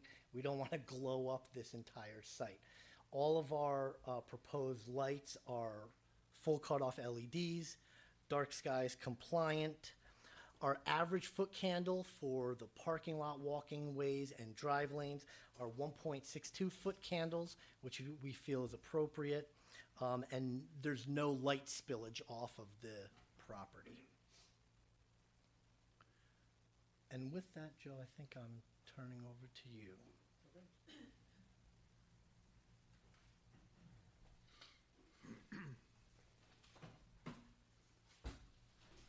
Hello, everybody. Hey, Joe. Hey, Joe. How do you top those two presentations? I'm not gonna even try. I got the boring engineering stuff, So as Jason had mentioned, we're maintaining the existing access point off the end of Old East Main Street, which is a cul-de-sac down at this end of the property here.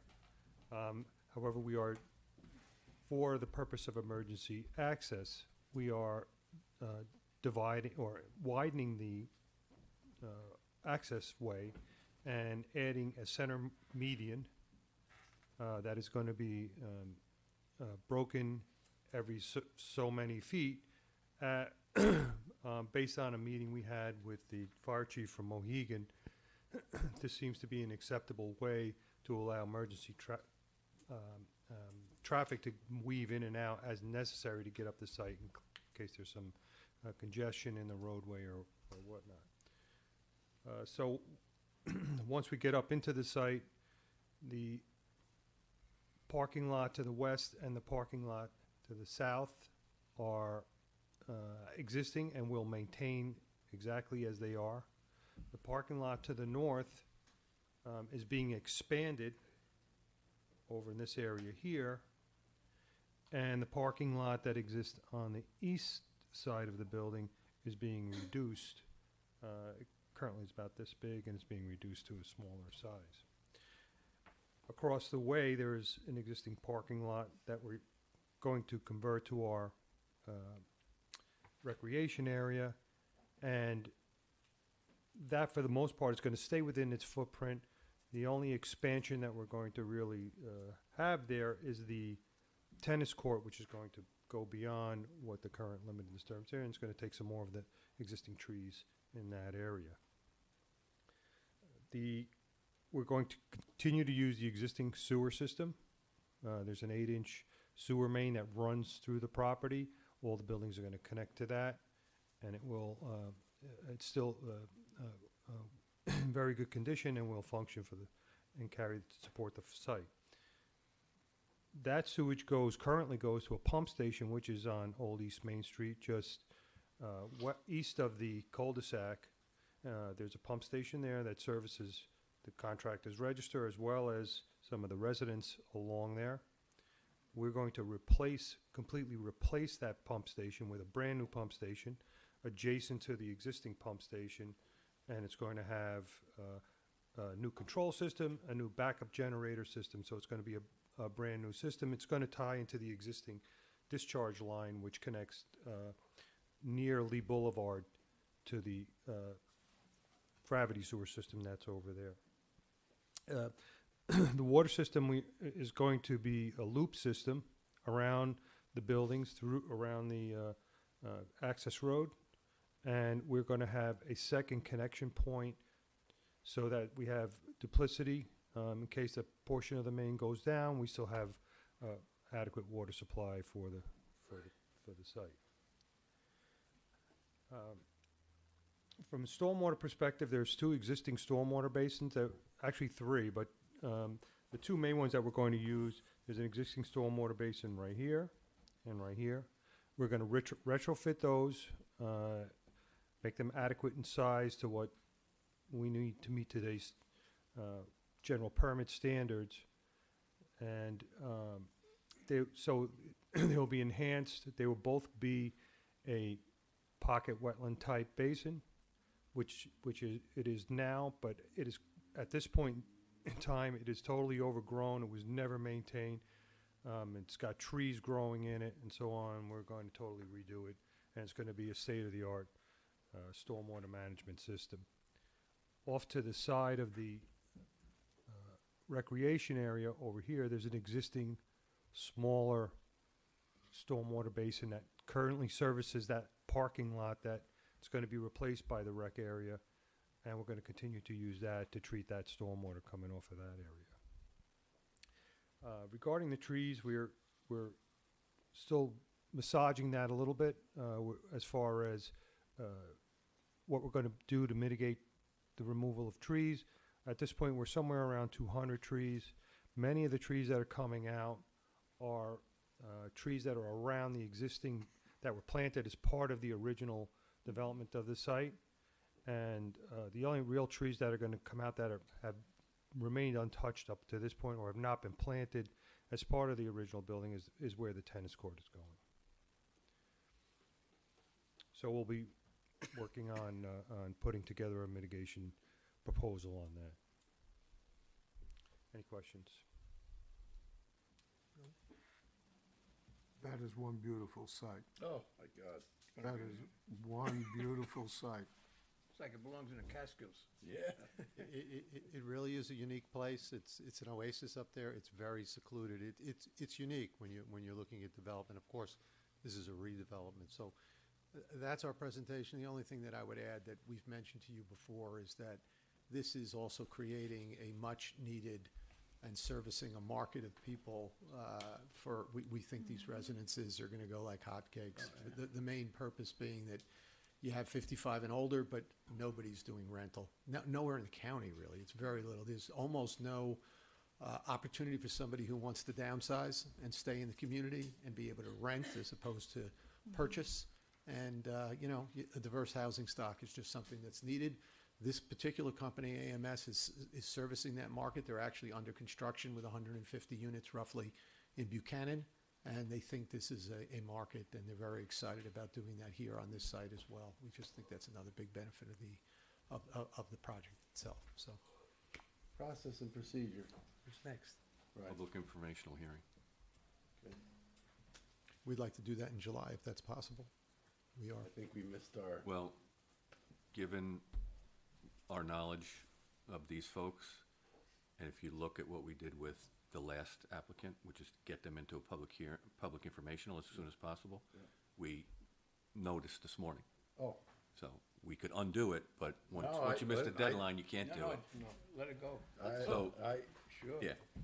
There is nothing better sitting up here Yeah. than seeing people present and have such a, the architecture was fantastic, but the landscape architecture, you just hit it out of the park. No, it's a beautiful project, it really is. I think it's gonna be an asset to the town, so. Certainly. I'm certainly looking forward to the public information. Excellent. Thank you very much. Thank Appreciate you. your time. Thank you. Have a good evening. Take care. Sorry, Joe. We didn't talk about the engineering.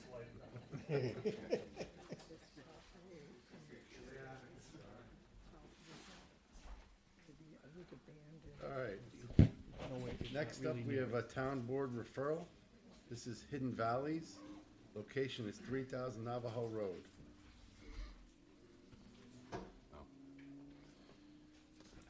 Haven't seen you in a while, Michael. Good evening, everyone. Judy, how are you? Like old times. Missing Jerry Deneen.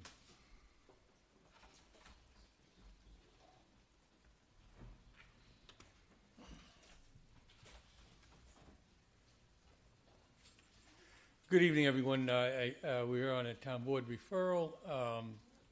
We're on their agenda tomorrow evening in regard to extending the overlay district map to include the Navajo parcel. I think you're all very familiar with the proposed project. Procedurally, at this point, we are looking for as an application before the town to extend the overlay district to include this parcel. That's only the first step. Subsequent to that, would have to be a determination, hearings and determination made as to whether or not the applicant can apply to for permission to use the overlay district in the development of the parcel. I think you're all very familiar with it. It's a proposed development of about 142 units on 50-plus acres. I have Mr. Pearson, Zachary Pearson here from the Insight engineering firm that can go over things should you so desire. But I think this thing's been before you on numerous occasions, and we've done extensive environmental reviews and studies. It's quite voluminous at this point. But again, the application is somewhat limited. It's just at this time, the referral, I believe, only has to do with the extension of the map. If that does occur, then we're back in front of the town board again, and then back in front of the next step, should they approve us going to the next step, then it would be in front of the planning board at probably sometime either end of this year or early next year.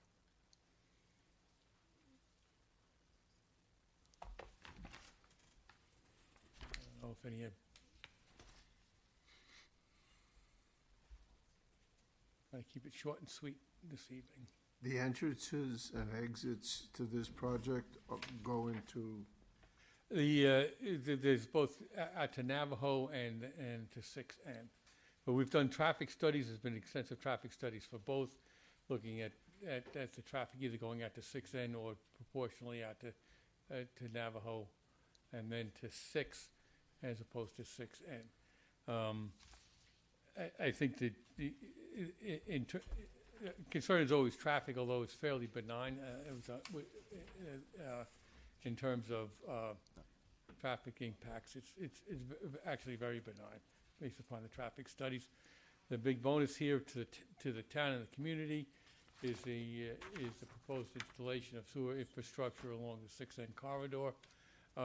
We believe that's a major contribution to the town, have a very positive impact to that corridor. If you're familiar with the corridor is basically consisted of very small lots that historically was a bungalow or summer community. None of the lots are big enough or have enough critical mass to contribute to the infrastructure that's necessary to probably revitalize that area.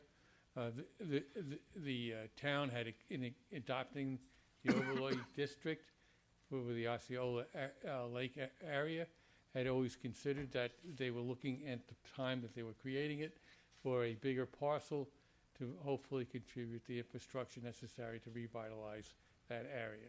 I think the parcel that was they had in mind is now a solar farm, which is I think it's the old wood property. But we think we believe this project would have a major positive impact on the town, not only creating the necessary infrastructure for the revitalization of that corridor, but we think it also will set the tone for proper and good development within the area, revitalization of commercial properties along 6N, and have a positive impact on the mall, the businesses in Jefferson Village. And I also think that you'll reset the tone for what would be good and proper development in that area, rather than having to deal with transfer stations and sort of low-end industrial commercial uses, which it kind of predominates the Navajo Street area. I think this project will set the tone for the type of development that you're even looking at or have looked at in terms of the last applicant that was before you, which was AMS. There's going to be great attention in detail to the architectural treatment of the proposed buildings. It will contain a very large recreational component as a part and parcel of this project. You'll get the ecological benefit of a sewer line, which will service that corridor, should improve the water quality of the lake, and also allow for the development and redevelopment of some of those smaller parcels, which on their own would not be able to do it. Be prohibitively expensive on an individual parcel by parcel basis. That has always been the dilemma for that corridor. You needed something with some gravitas in order to create the infrastructure necessary for the orderly and redevelopment of that corridor. So we're very enthusiastic about the project, and we hope we see it the same way. I have a couple of questions. What does the applicant gain in terms of development potential by being included in the overlay district that it doesn't have now? Well, at this point, it's predominantly recreational uses. I think it's believed the underlying zoning is an R120. So I guess you could do residential single-family home development, which would wouldn't make any sense.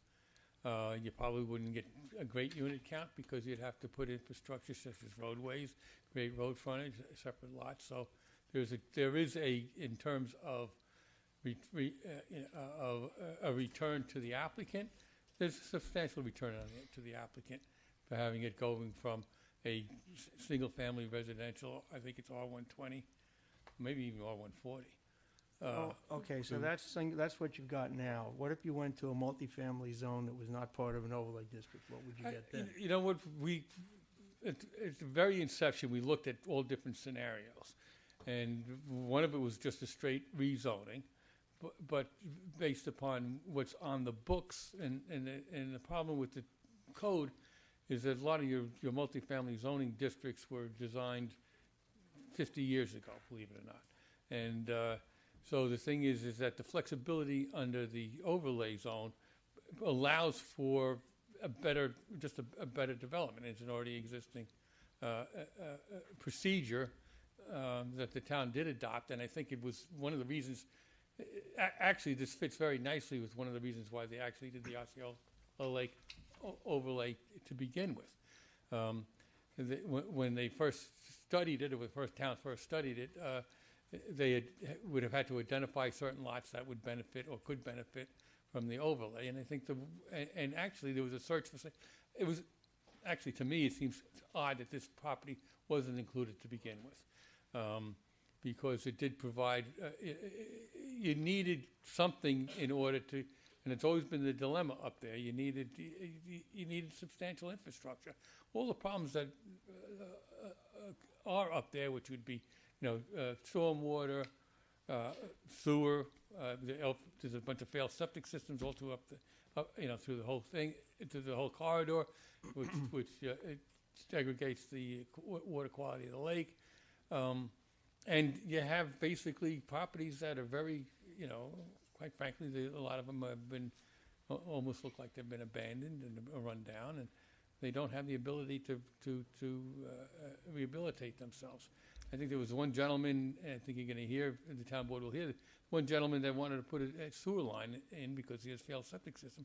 It's got $100,000 just to do it himself. So there are a lot of real infrastructure issues in that corridor that at some the town would have to search for the resources in order to address them. What this project brings is that infrastructure, and there has to be return on the investment to provide that infrastructure, and I think the unit count is what was derived in order to get the return to enable the public benefit proposed. So I didn't get a chance to look at this book, which we received this evening. I did look at the stuff that was submitted earlier, and how far out did the traffic study go? Did it go all the way along East Main Street out to Route 6 on the west? I think your last applicant, AMS, actually, their traffic study was the traffic study that was produced by this applicant at an earlier time.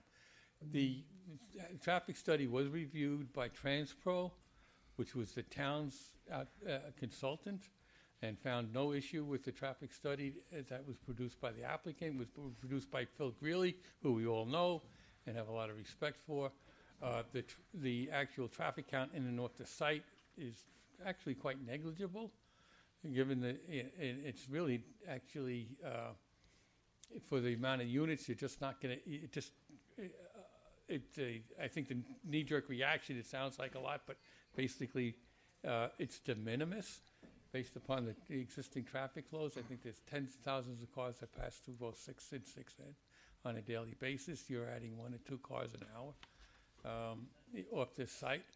And you have 2 access points, which is Navajo Road out to 6 and 6N. There was the proposed improvements are to 6N are turning lanes. As far as the only alternative on 6 and Navajo would be a traffic light, which makes absolutely no sense given the traffic light at Curry is so close. And probably DOT would not approve a traffic light that close, nor should it, because it wouldn't make any sense. The traffic breaks coming out of Navajo are going to be created by the traffic light at Curry as well. So I think the traffic issue has been kicked and examined in every which way, and it actually seems to be nominal or minimal impact.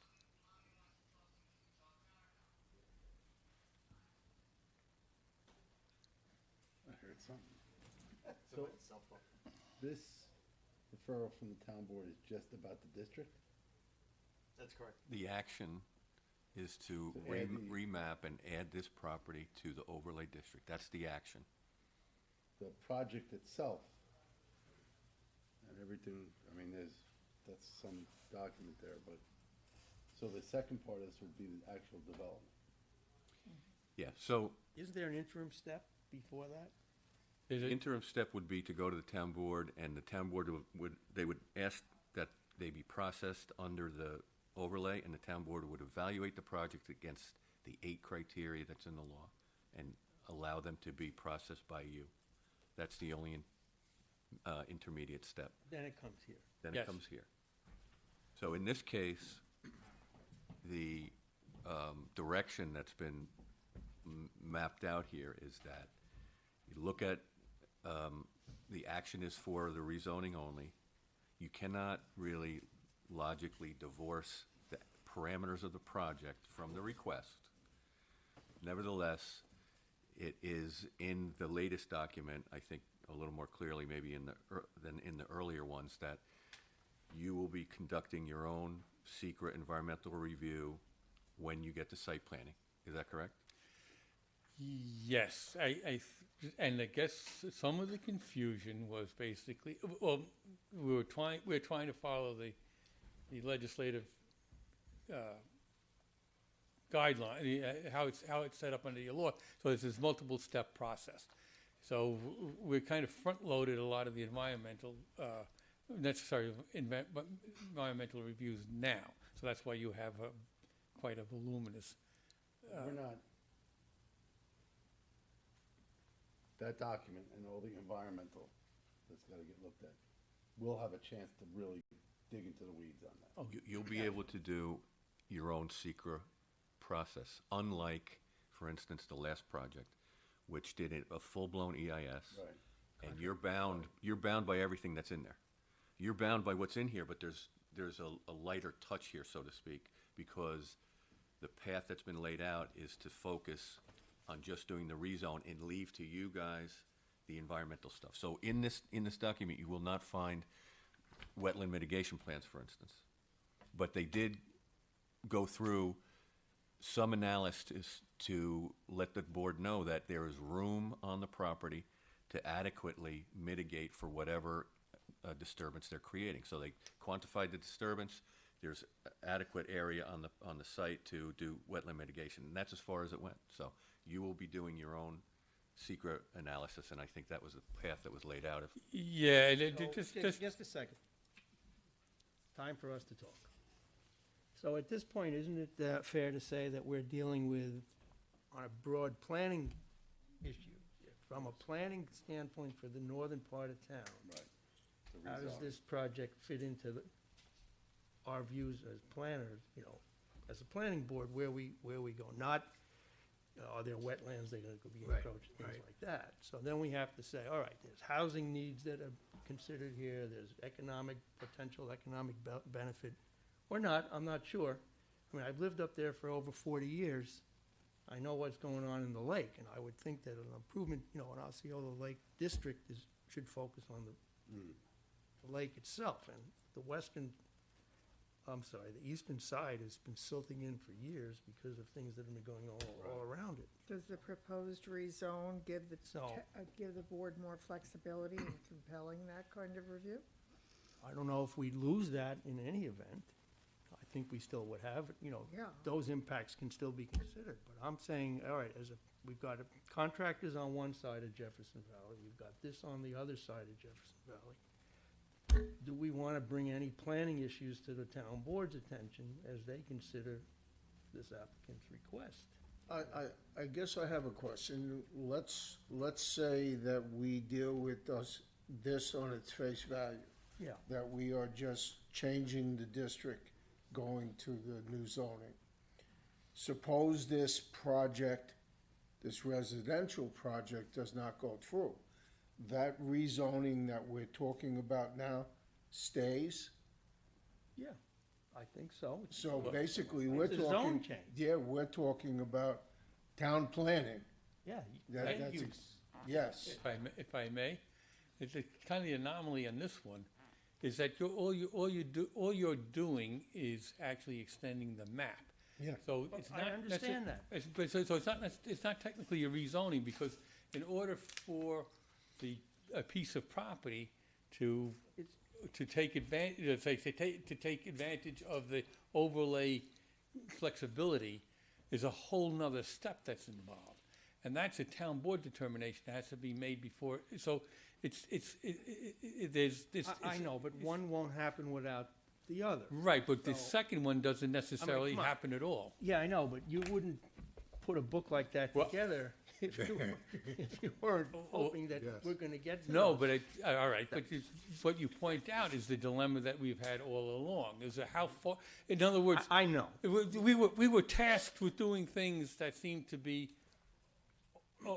overly tasked for what is the procedural steps. I understand. But in fairness to the applicant, so a lot of the broad stroke issues, traffic, in ecological issues, economic benefit, all those things that you would have to look at anyhow, have been pretty much looked at in depth. And the reason being is because in order to make even the soft cost investment and for the applicant to really comply with the overlay, is to look at the public benefit, and that would be the sewer. So you have to show that we can get a lot count that makes the sewer and the infrastructure improvements into the corridor Yeah, but you're going to viable. benefit from the sewers primarily. There's what, 3 or 4 spots in that area that can benefit from sewers, No, besides there's- the individual houses. But right you on the can't, lake. right, you can't, the big, it's been a dilemma for decades, and you're very familiar with it. I mean, if you go through the whole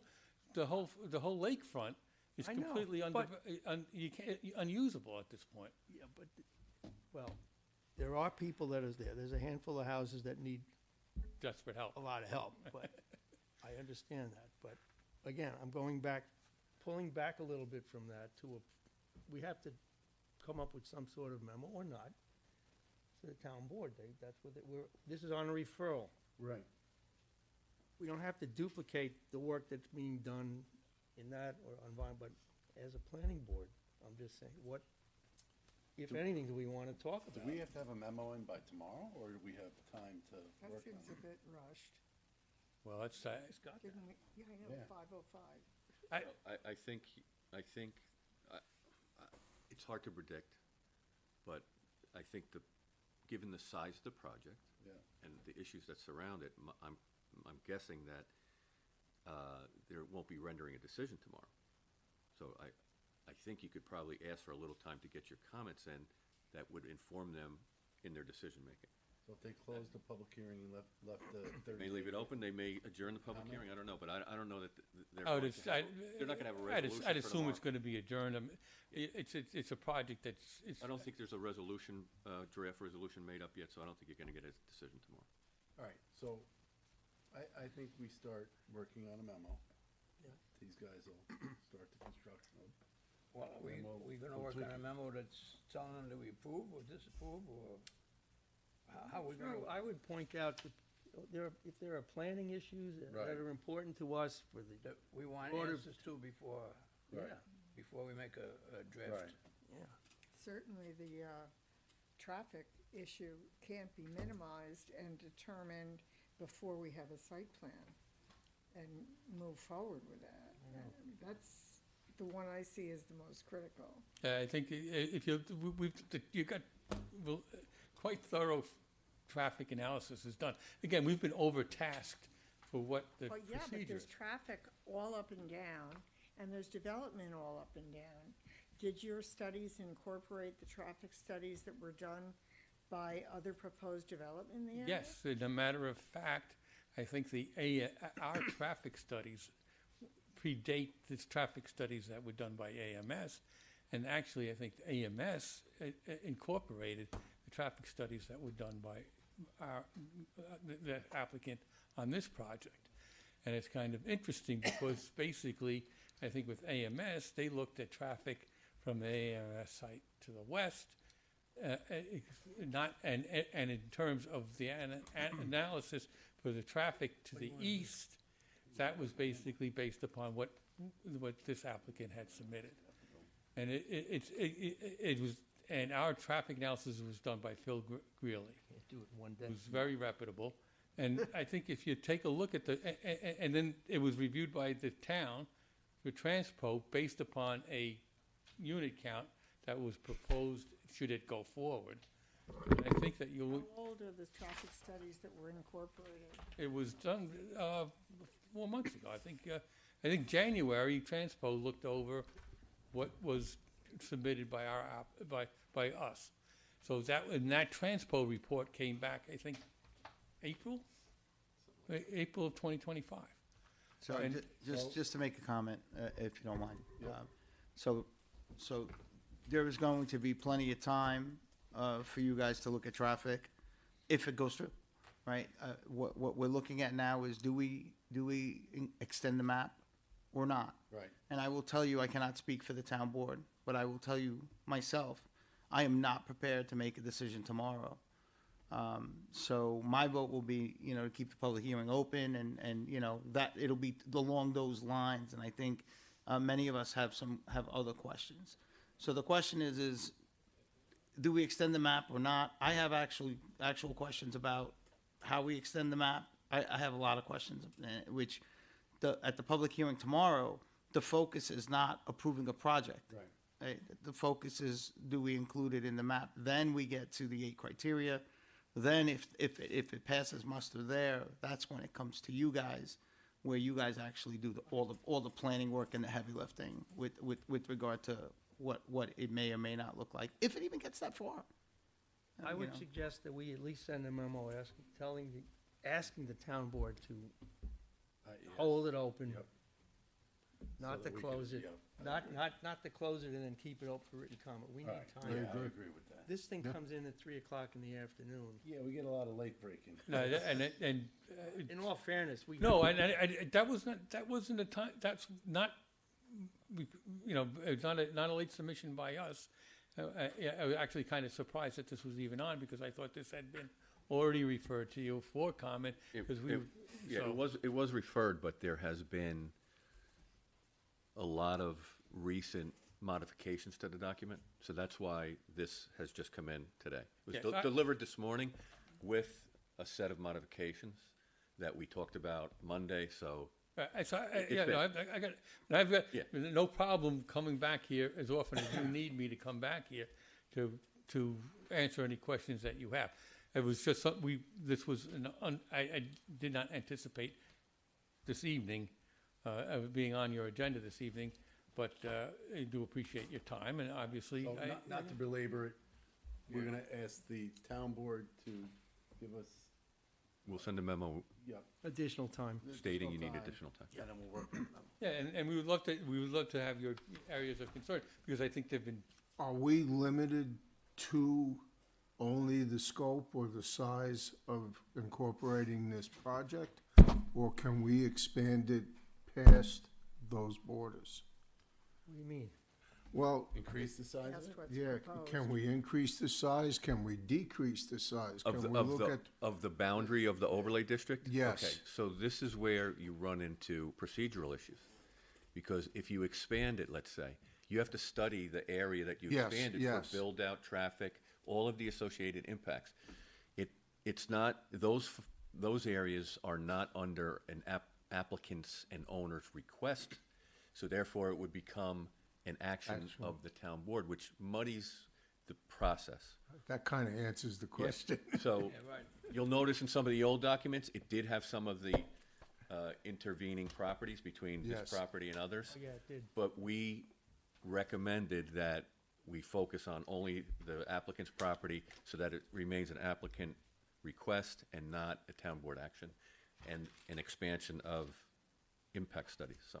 And to that point, I mean, that option's always available to the town to make it contiguous. It's also an option for you guys to suggest that. The issue there is that if you take a look at at all the different individual lots that do exist within that area, there's only the overlay only makes sense for, some of the larger lots. And the only really large lot that would be available to have any benefit of the overlay is essentially this piece. All right, so we'll take a look. Well, We just get- before we go, are Yep. there any issues that we want staff to cover or to focus on for us in terms of developing At this stage rather than later? overall issues? I'm just wondering if there's anything anyone wants them to focus on or think about. I would like to see maybe the economic benefits to the more defined, because I'm not sure how many parcels are affected and things like that. Yeah, And- of course, we're always looking at traffic density. I'd like to see where the traffic studies ended up in terms of covering the whole stretch. Yes, so in the most recent document, I think you'll find that is the easiest document to follow. Okay. So I would leave aside the documents that you've received before tonight, and I have one for you, Judy, too. We also sent you the link to the electronic format of that. Okay. So I think you'll find the narrative is concise and contiguous to one another, and I think you'll be able to go through it pretty quickly. Okay. And develop, and any comments that you have, if you want to direct them to us in email, and we'll incorporate them into a memo. Yeah, and I'll add that it was thoroughly kicked, that horse, Sounds good. All right, thank you very much. All right, thank you. Yeah, Have a good guys. 4th of July, guys. Have a good, yes. You too. All right, now, I'm sorry, I'm gonna mispronounce your last name again. Pogoriali, this is a discussion, thank you very much. Discussion of site plan, locations 2829 Compound Road.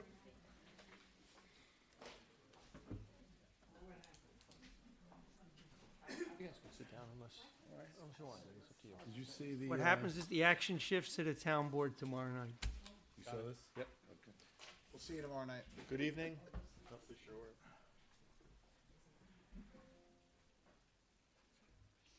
Okay. What were they here for? This. It just passed. Good evening, Steve Marino, Tim Miller Associates, with the Poggio Reales this evening for the Little Learners Daycare Center at 2829 Crom Pond Road. We're here to continue our discussions about the site plan application for the construction of a building behind an existing residential building on Crom Pond Road and the use of that building as a daycare center. Since we were here last, we have received comments from the town's traffic consultant, the town's wetland consultant, New York City DEP, and Westchester County. Following that, we have revised the plan to include a number of the recommendations from those different entities. Robin, do we have those site plans?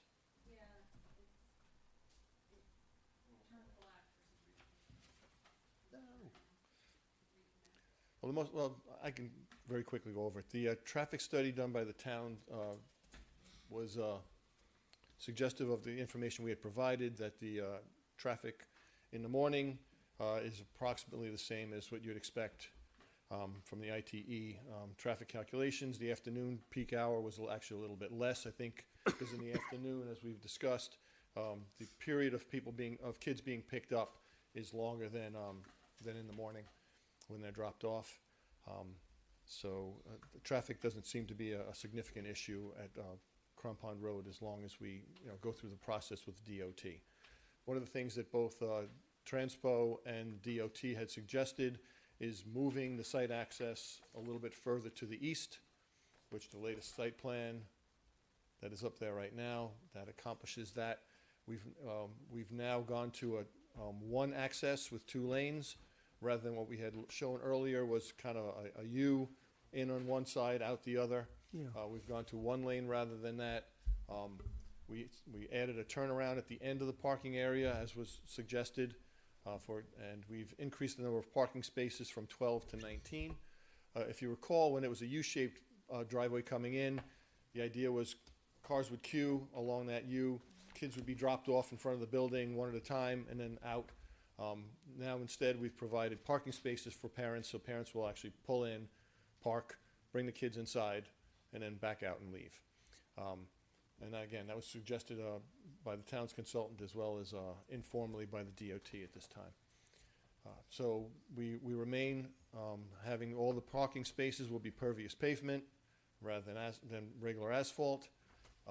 By eliminating that second lane, the previous entrance lane, we've now moved the retaining wall that was proposed slightly to the east, so that gets a little bit further away from the stream. But because of that turnaround in the back, we are a little bit further to the south into the site. I think I've mentioned at the last meeting that the DEC has been out to the site, confirmed that our stream on the property is not a DEC wetland, but that there is a DEC wetland on the town park property just to the south of us. So there is some 100-foot buffer from the DEC wetland and thereby also a town wetland that extends onto the property from the south. But that area the new turnaround or back out area is included in that buffer, and the proposed playground is included in that buffer. But that area is currently maintained as lawn and is flat, so it's really not a change to the cover type or anything in that area. We have stormwater plans conceptually in terms of infiltration for runoff currently on the site. There is no treatment of stormwater, so that'll be an improvement on the site.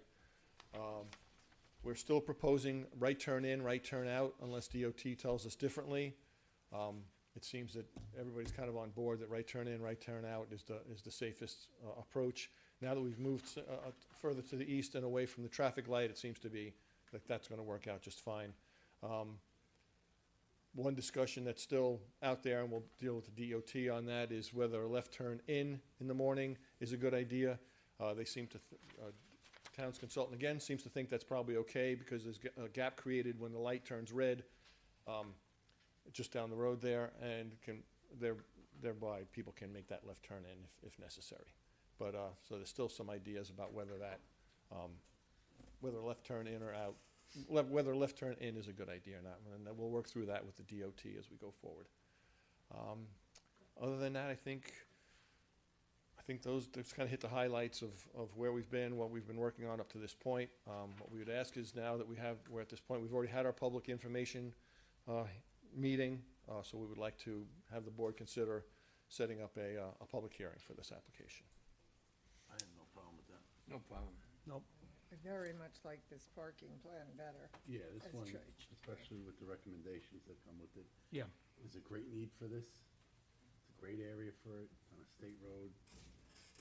Public hearing, I just have August, one question. How is, you got it in? See? Oh, Given July? the, given the length of Yep, I time got this has been here, I mean, we did the site Forward visit, thinking, yep. so we anticipated, That's good. this is the one that's, it's right next to the ball field, right? Yes. And when it comes to stormwater management, is there anything on the ball field at all? I don't Oh, think so. right? I went to the site visit. Yeah. Their property was really cleaned up, and then you look across Yeah, the street and yeah. you see our, you could use a little help. Well, Sergio, I'm sure will work on that. All right. Huh? Pile it on. No, I think this is a nice project, so they've already set it for the July, so. Very good. Thank you very much. Very good. Thank you Okay. very much. All right, guys. Have a good evening. Take care. Have a good Fourth. All right, next we have Lowe's Rooftop Solar. This is a discussion of site plan. I think everybody knows the location, but it's 3200 Crown Pound Road. How are you? Good evening, all. Yeah, I've never stayed this late for this one of these. But I'm Miguel Gomez. I'm representing PowerFlex for the PV project located at Lowe's, as just mentioned. This is a 754 kW rooftop project.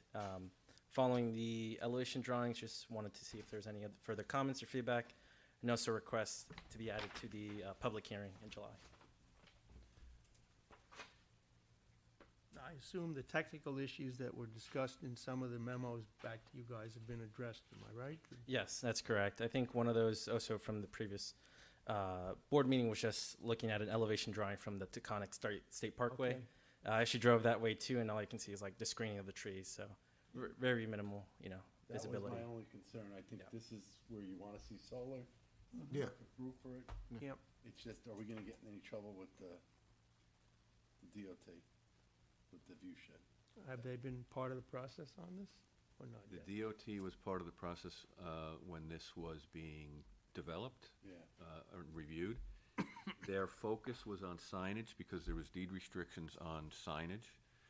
The deed restrictions, I think, preceded the Taconic Parkway's designation as a state scenic byway, so we will send it to them, and to the extent that they have comments. But you can see the roof if you're looking to the right as you go by on both the ramp and the Taconic Parkway. You gotta be quick Yeah, you have to to see look it, so. behind You really shouldn't be It- seeing it. You shouldn't be seeing it. You can't. It's not, Gotta be driving. yes, and it's not a terrible impact as it Right. stands right now. But you may want to consider some sort of screening depending on how high the panels are. I do recall the section that did show that they were, a little bit elevated, so it should be looked at a little bit, I think. Just in more closely, that's all. Do they have access, do they have the property to the east between their building and the Taconic to do landscaping? But you may be able to do something on the roof, Oh, on the roof itself, okay. something that is more pleasant to look at than the Array. array, and you may find that the array isn't much more objectionable than what you already see in terms of the roof and the equipment on the roof. And you only Yes. see it for a fleeting second, so. At 65 miles an hour, if you. 65, that's a Taconic. Well, I haven't been on the highway in a long time. That's a raceway. 65, they'll run you off the road. Yeah. All right, so you know what you gotta work on?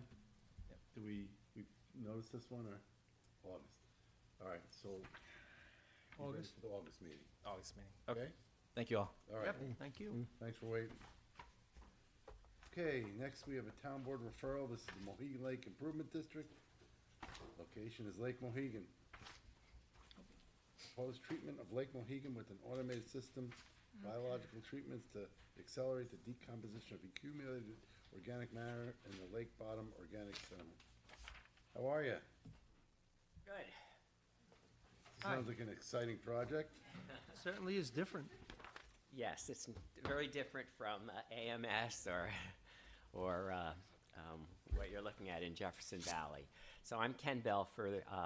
The hat I'm wearing tonight, or the shirt I'm wearing, is related to the Mohegan Lake Improvement District. I'm the president. Laura Kaspar with me and is the vice president.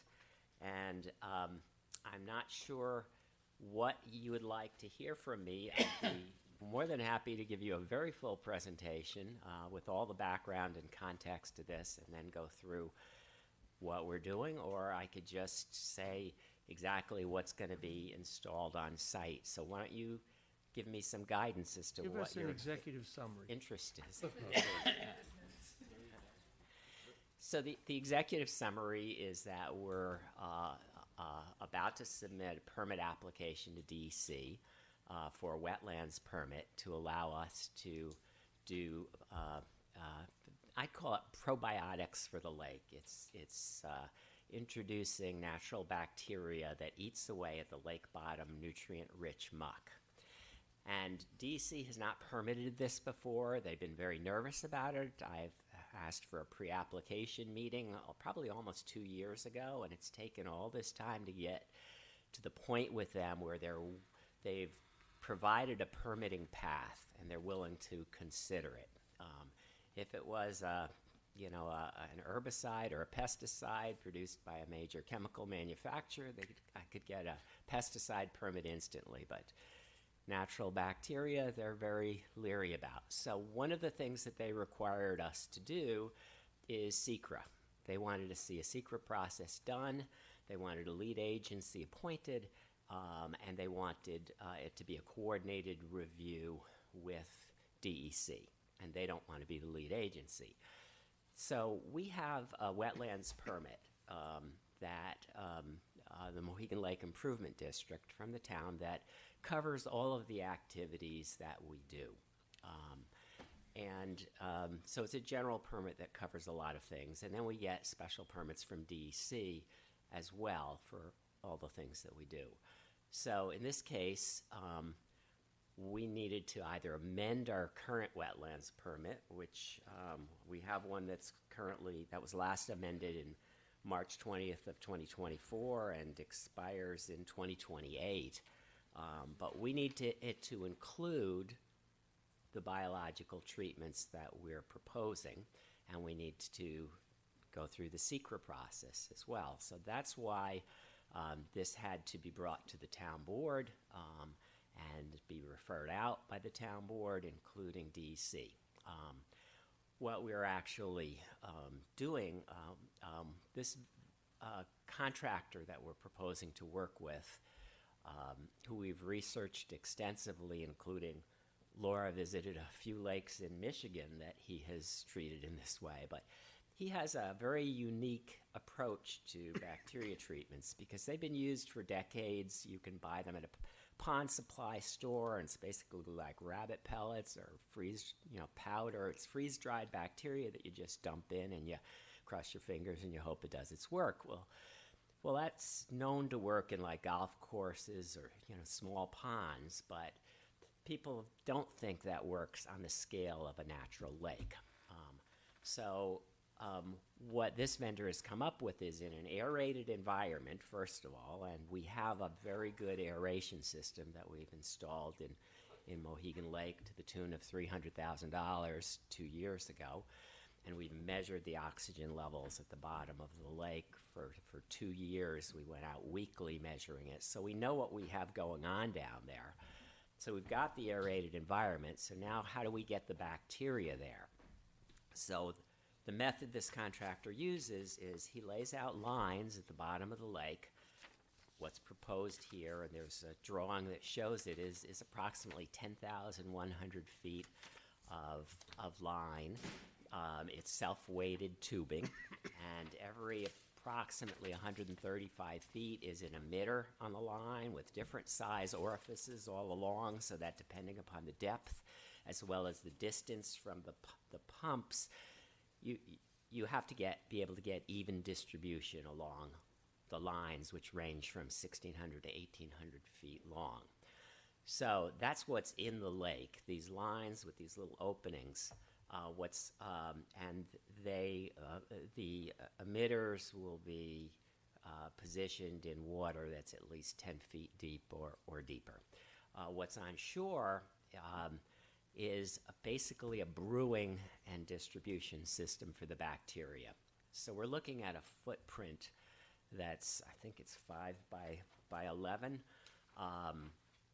feet, which consists of a 1,000-gallon tank, and consists of a small vinyl shed that has the pumps and electronic controls. And you have a 16-hour cycle of pumping lake water out of the lake through a 1.5-inch tube into the tank. You fill the tank. Then you have an automated feeder that feeds the bacteria mix in and some sugar, and a food-grade collagen in a small quantity. That's the food that stimulates the growth of the bacteria. And then you have an aerator, like in a fish tank, at the bottom of this 1,000-gallon tank. It brews for 12 hours, so you've got a very favorable brewing environment to get this bacteria to multiply over billions of times. And then you have approximately a 2-hour pumping stage where that 1,000-gallon tank is emptied along these 10,100 feet of lines at the lake bottom. So that's physically what's going to be at the sites. There are 2 sites that they're going to be placed at. One is the Mohegan Colony Beach at the southwest end of the lake, and there's an existing aeration shed, and we plan to put the equipment directly behind the existing aeration shed. So it's really not going to be in people's, you're not going to see anything from the street, for example. And the other one is at Mohegan Beach Park. Lakeshore and Christine is the location. It's a town park district, and there's a steep hill down to the beach, and right on the near the beach is a garage structure, and we are going to place this on the side of the garage structure. So again, it's between the garage structure and the fence separating that parcel from a piece of town-owned wooded land. So it's pretty much out of sight, where it is. So both entities, the Mohegan Colony Association and the Mohegan Beach Park District, have agreed to allow the Mohegan Lake Improvement District to place this. Now, this isn't going to be our property. This is going to be the contractor's property. It's all a temporary installation.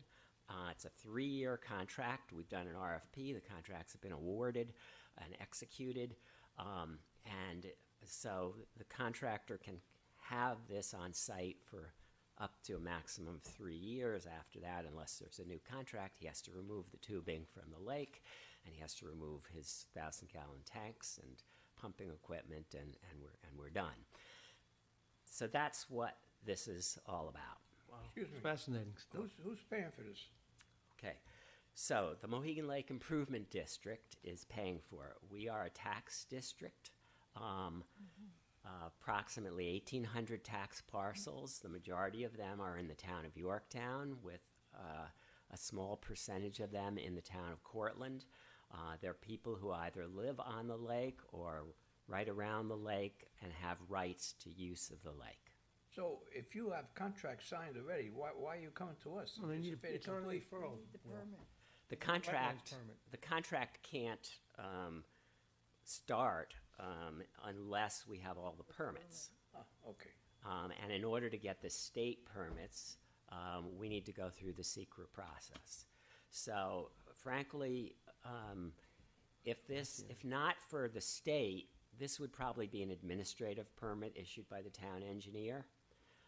But because the state has insisted that secret be done in this way, that's why we have to proceed in this way. All right. And this is a town board referral. Yeah, anybody have any issues with No. John? No comments. I have a question. There's a question. A quick question, Ken. I noted it said 24 full weeks of treatment a year. Where did that number come from? Where that number comes from is the bacteria really does not grow well in cold water. Okay, that's what I so wanted. it's you're trying to gauge the time of year when the water temperature will be 50 degrees or warmer. Okay. So that's where we came up with May 15th to October 15th as the maximum period of time during each year that the treatments will be done. All right. Now, you introduce, I'm gonna call it a brew, because basically you're brewing this.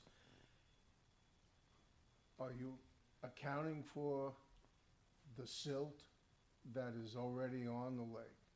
And does this product that you're introducing, does it kill any, I'm not talking about fish, I'm talking about basically, silt itself has to be removed. And if you're killing something and you're laying it on top of this, that you're now adding product or adding more, it's gonna basically turn to be silt again, more silt. Are you planning on doing a removal process? So the answer to that is no, and the answer, and a slightly longer answer is that about 35 years ago, the Lake District considered dredging the lake to deal with this very that's terrible. problem. And we've had multiple studies that have shown that we have up to 25 feet of unconsolidated muck in the deep parts of the lake that has been accumulating since the intensive uses of the lake began in the late 1800s when the railroads were put in and Mohegan became the playground for New York City. And most people don't know, but on the northern end of the lake there was a 500-bed hotel. That was just one of many resorts around the lake. Half of the eastern shore of the lake was a farm with cattle and chickens. And they didn't have the knowledge that there exists today about septic systems and all that about went into the- agriculture runoff. So we started accumulating all of this nutrient-rich stuff at the lake bottom, so that Mohegan has had to be treated since probably the 1940s with copper products to kill blue-green algae, because blue-green algae would take over, and when it takes over, there are environmental consequences to that. And then there's beach closures by the county health department because of that, and we're closed right now to swimming on the 2 permitted beaches permitted by the county. But when we looked into dredging, it was determined that the copper content, because of all those decades of copper pesticide You're stirring treatments, it up. that the content was high enough that the sediment at the lake bottom would have to be treated as hazardous waste in the way it was disposed of. So dredging, which started to be a multi-million-dollar project to begin with, that who knows how that could ever be funded, became really not feasible. Now, natural bacteria is constantly digesting stuff. It's just part of a natural process that occurs.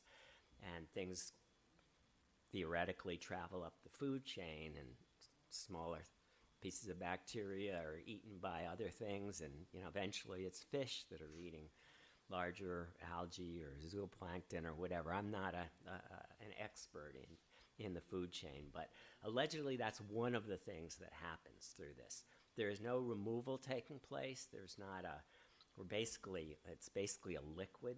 Yeah, but don't you run the risk of increasing the product on the bottom by killing the whatever photoplankton or whatever is? We're not killing plankton. We're not killing plants through this. We're not killing algae through this. Like we are treating the lake this Wednesday will be a copper treatment of the lake to kill algae. And then when you're killing algae, the dying algae settle down to the bottom where they decay. But that's not what this is doing at all. This is simply lake bottom bacteria that's digesting basically dead organic matter at the bottom of the lake. And in quantity, I think it's something like 13 pounds of powdered bacteria a week. So we're really talking about, it's not like we're really adding a lot of volume of anything. No, but the product itself has a, You want to know what happens. It's actually doing the opposite of what you're thinking, Yeah. because it's actually chewing up the muck at the bottom, okay, because that's all organic matter. And so these bacteria are intended to be ones that will decompose this organic matter and actually deepen the lake. That's why we're doing it, okay. is we're trying to get rid of that muck at the bottom. Well, I can understand that. I know, because there's so Yes. much of it there, and Yeah. it's all got all these nutrients in it that can come back out during the summer when it fertilizes the growth of the algae. So we're doing this as a sort of bio-dredging, is what some people will call it, that you're actually going in and hoping that we can actually slowly get rid of some of that muck in a natural way. All right, so now you're introducing a product that's going to basically be eating whatever is alive down there. Are you, Whatever's the organic, like the old plant matter and stuff like that at the bottom. So all right, not so living you're not going to be creating a gas by doing that? It shouldn't be. It Well, isn't. when you stir up and stuff like that, that's why you use big aerators sometimes to well- dissipate. We have the aerators to get oxygen down at the bottom, because this is aerobic bacteria. So for it to be healthy and grow, it needs a higher level of oxygen than you normally have at the bottom of All right, so, but when your lake goes through a turnover, that's when it normally, the oxygen goes to the bottom. But with the aeration system, we have turnover 24/7 Yeah. while the aeration system is on, which is from late April to, late October. And one of the ways we know this is when, before we turned on the aeration system, we could see what the oxygen and the temperature profiles were from the top of the lake to the bottom. yeah.